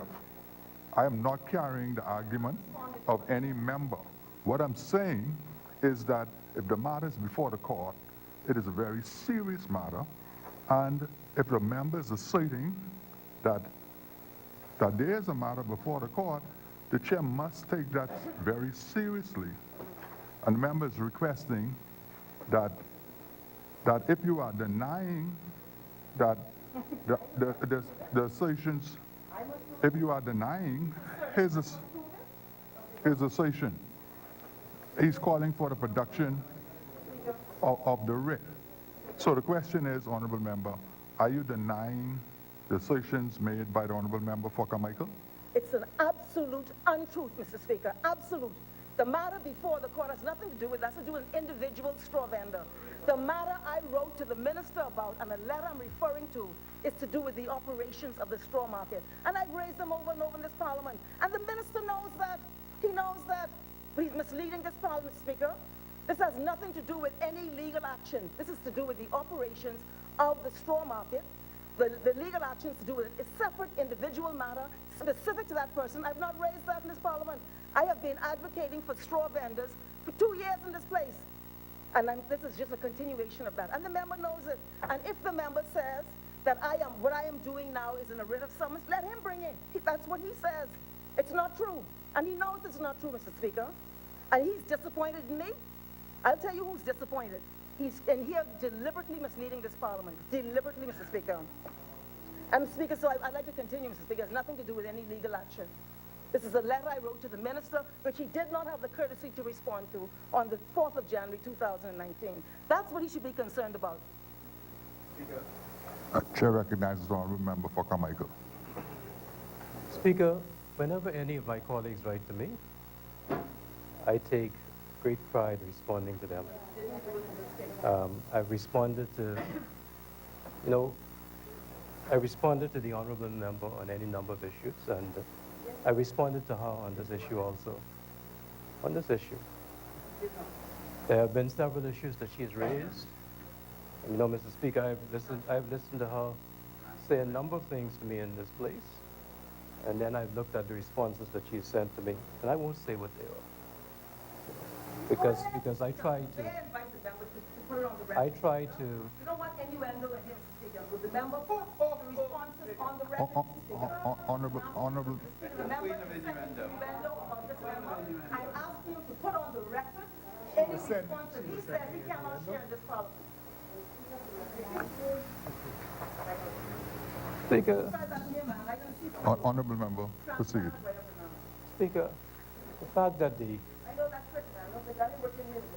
the member opposite calls me a good man when she would ask me is not something for me to say here. That's a, that's a,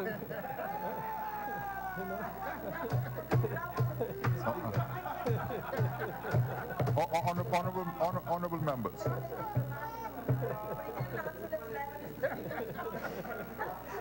Honorable member. You better produce that one. The members. Speaker, since we're almost at the time where we break for lunch, if I may please have until the afternoon I would ask for the transcript of what the member said in relation to the straw market, and I will seek to bring back the writ of summons to verify what I've indicated. If I may please have very quick, sometime during the luncheon break, the written transcript of what the member said in relation to the straw market. Thank you, sir. Thank you, Honorable Member. I'm referring to a letter I wrote to him, which he didn't answer. On the 4th of January, 2000, I'm reading from the letter. Anyway, Speaker, I'll step that down until after the break, Mr. Speaker. I wanted to speak to these bills now. It's 11 minutes to, I don't know. No problem. Mr. Speaker, we support these bills. They are, in fact, a part of a compendium of bills which were drafted during the late Christie administration, when I was privileged to serve as Minister of Maritime Affairs. And the member said it. The member said it. And then he made some comment about having some idea and not executing on it, even though, and I'm going to say even though, you're going to see even though, this compendium is the product of an amazing collaboration and tremendously hard work and dedication of technical officers trained in maritime matters in this country, including in the Port Department, the Ministry of Transport, the Bahamas Maritime Authority, administrative officers in the ministry, and the incredible hard work of a team of lawyers from the Office of the Attorney General and the Law Commission. Additionally, when we undertook this effort, we engaged the consultancy work of Bahamian maritime experts and a UK law firm. That is the extent of work was done. It was an overhaul of the maritime legislative framework in this Commonwealth. It also included collaboration with the Royal Bahamas Defense Force, BASRA, and local firms, and all of the other agencies that the minister have referred to have been previously involved and consulted and contributed to this body of work. This incredible body of work was based upon the definitive policy decision taken by the Christie administration to modernize our maritime laws and create an enhanced culture of safety at sea, particularly in light of the many tragedies and incidents brought about by negligence, inadequate training, and ill-equipped vessels. You can imagine, therefore, Mr. Speaker, the grave disappointment that we on this side experienced to see that 2 years later, this government has either ignored or brushed aside such a beautiful collaborative accomplishment by Bahamian professionals and has chosen instead to rip away a small portion from that compendium to bring these bills we see here today. This is the very same objection. You shouldn't talk about shame as much untruth you told about this economy. This is the very same objection. Honorable members. Well, thank you, Mr. Speaker. Tell the member for East Grand Bahama to restrain himself, because he don't want to talk about who got shame. The member for East Grand Bahama does not want to talk about who has shame. Who want to talk about who has shame? You're not in that position to talk about who has shame. I'm holding it together. Good. Yes, we got to see how you're doing with that revenue after increasing taxes on the backs of Bahamians and failing so miserably. The member for Exuma told you about that. Failure. F. F. This is the very same objection, Mr. Speaker, I raised. Mr. Speaker, would you assist ask the member for East Grand Bahama to No, I'm trying to read. He's shouting over my voice. Honorable members. Speaker, Carry on. this is the very same objection I raised in the recent debate on the amendments to the Road Traffic Act that we debated in this House only a few weeks ago. I then pointed out, and the minister was well aware of the substantial body of work in his ministry carried out by hard-working, diligent, and talented officers of the Bahamas Public Service to create a modern, comprehensive regime for safer streets in this country, in an effort to decrease fatalities and injuries and to secure more rational penalties for violations of traffic laws, including killing in the course of dangerous driving. We debated it right in this Parliament a couple of weeks ago. I said then in that debate, and the minister is aware, that that regime included the creation of new offenses such as vehicular homicide and penalties more reflective of the seriousness of offenses. The side opposite sought to ridicule and seek to politicize and trivialize the debate, despite the seriousness of the issue and the severe harm being caused to the Bahamian people. So it was beyond ironic, Mr. Speaker, that shortly thereafter, the Americans would release a report speaking to these very issues, and, quote, coincidentally, the Prime Minister's attention was drawn to the very issues which were the subject of the parliamentary debate, and so belittled by members in this House on that side opposite. The Prime Minister, coincidental with the U.S. report, expressed to the media whilst he was in Inagua his concerns about traffic matters and the inadequacy of penalties, and announced that he would speak to the Law Commission about the revamping of our laws. The Prime Minister says he shared this, quote, coincidental view with the American report with his cabinet. I can only surmise that the Minister of Transport was not present in cabinet or during the Prime Minister's epiphany, or perhaps he neglected to properly brief the Prime Minister on the bill that had already been drafted years before by the Law Commission, the same Law Commission the Prime Minister spoke to, and which has been sitting dormant and collecting dust in the Ministry of Transport, all while the horrific carnage has been unfolding on our streets. This apparent failure has caused for the Prime Minister to be essentially placed in such an embarrassing position that the appearance is given that the Prime Minister can only hear or respect the strident concerns of foreign agencies. Although it is peculiar, Speaker. Speaker, I get a, oh, and let's do the mathematical equation. The bill is sitting in the office of the Minister of Transport. The debate is 2 weeks ago where we raised the very issues. Yeah. No comment. In fact, ridicule. You had it, you Speaker, you heard what was carrying on here. And then a couple of weeks later, the Americans issue a report, and all of a sudden now, these issues become important to this government, Speaker. So when 1 plus 1 equals 2, Mr. Speaker. So, Mr. Speaker, it is peculiar that the Prime Minister was here for at least a part of the debate and really ought to have captured the sense of that debate. I'm surprised. He was here that morning, and I'm surprised that he seemed oblivious to the quantitative and qualitative debate that took place in this Parliament. Whatever the situation in any event, whether the minister didn't brief him properly or whatever the story is, we cannot give the impression to our people or the world that a report emanating from the agencies of or from a foreign government carry more credence and currency with this administration than this sovereign parliament of the Commonwealth of the Bahamas.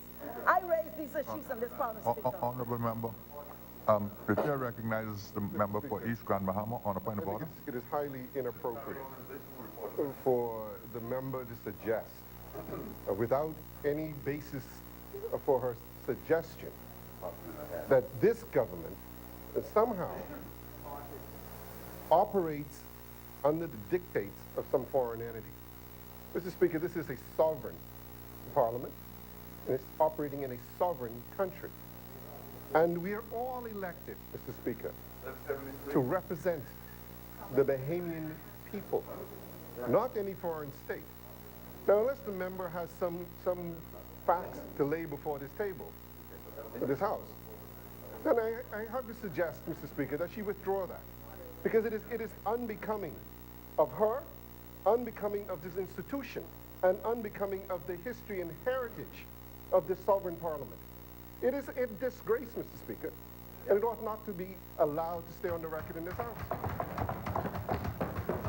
Speaker, that member, Speaker, cannot talk about disgrace. Honorable member. That member cannot talk about disgrace. Honorable member, with respect to... That member can't talk about disgrace. With respect to the improper motive that you stated.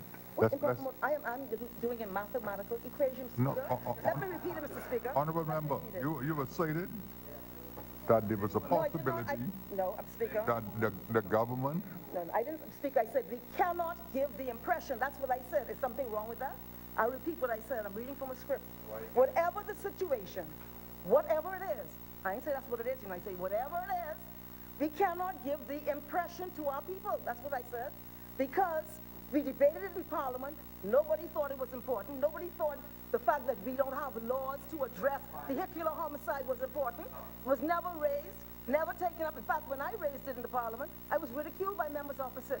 So if now there is a report by the United States agent or subcontractor that report that addresses this issue, and the Prime Minister says coincidentally he's raising that issue, I said we have to be careful.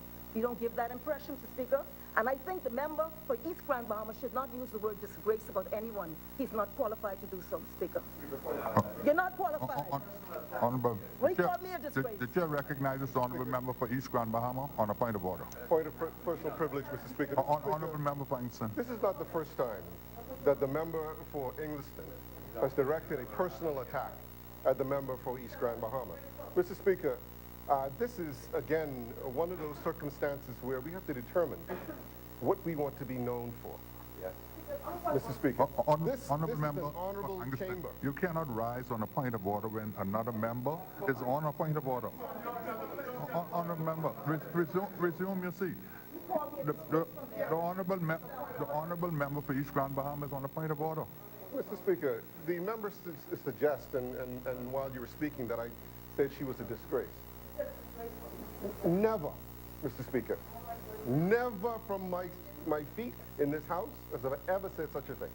And I would not, Mr. Speaker, because, again, there's a certain decorum that we ought to observe here. Now, would we say it from our seat, maybe whatever. But certainly from my feet, never would I disrespect Engliston. And I expect the same courtesy and respect from her. Again, not from me, because whatever she says about me is fine. But I represent the people of East Grand Bahama, and she calls the name East Grand Bahama, Mr. Speaker. And I think that is absolutely unacceptable. And the member should really apologize, not to me, but the people of East Grand Bahama. Because that's who she's talking about. And it's unacceptable, Mr. Speaker. Again, we must be known for something.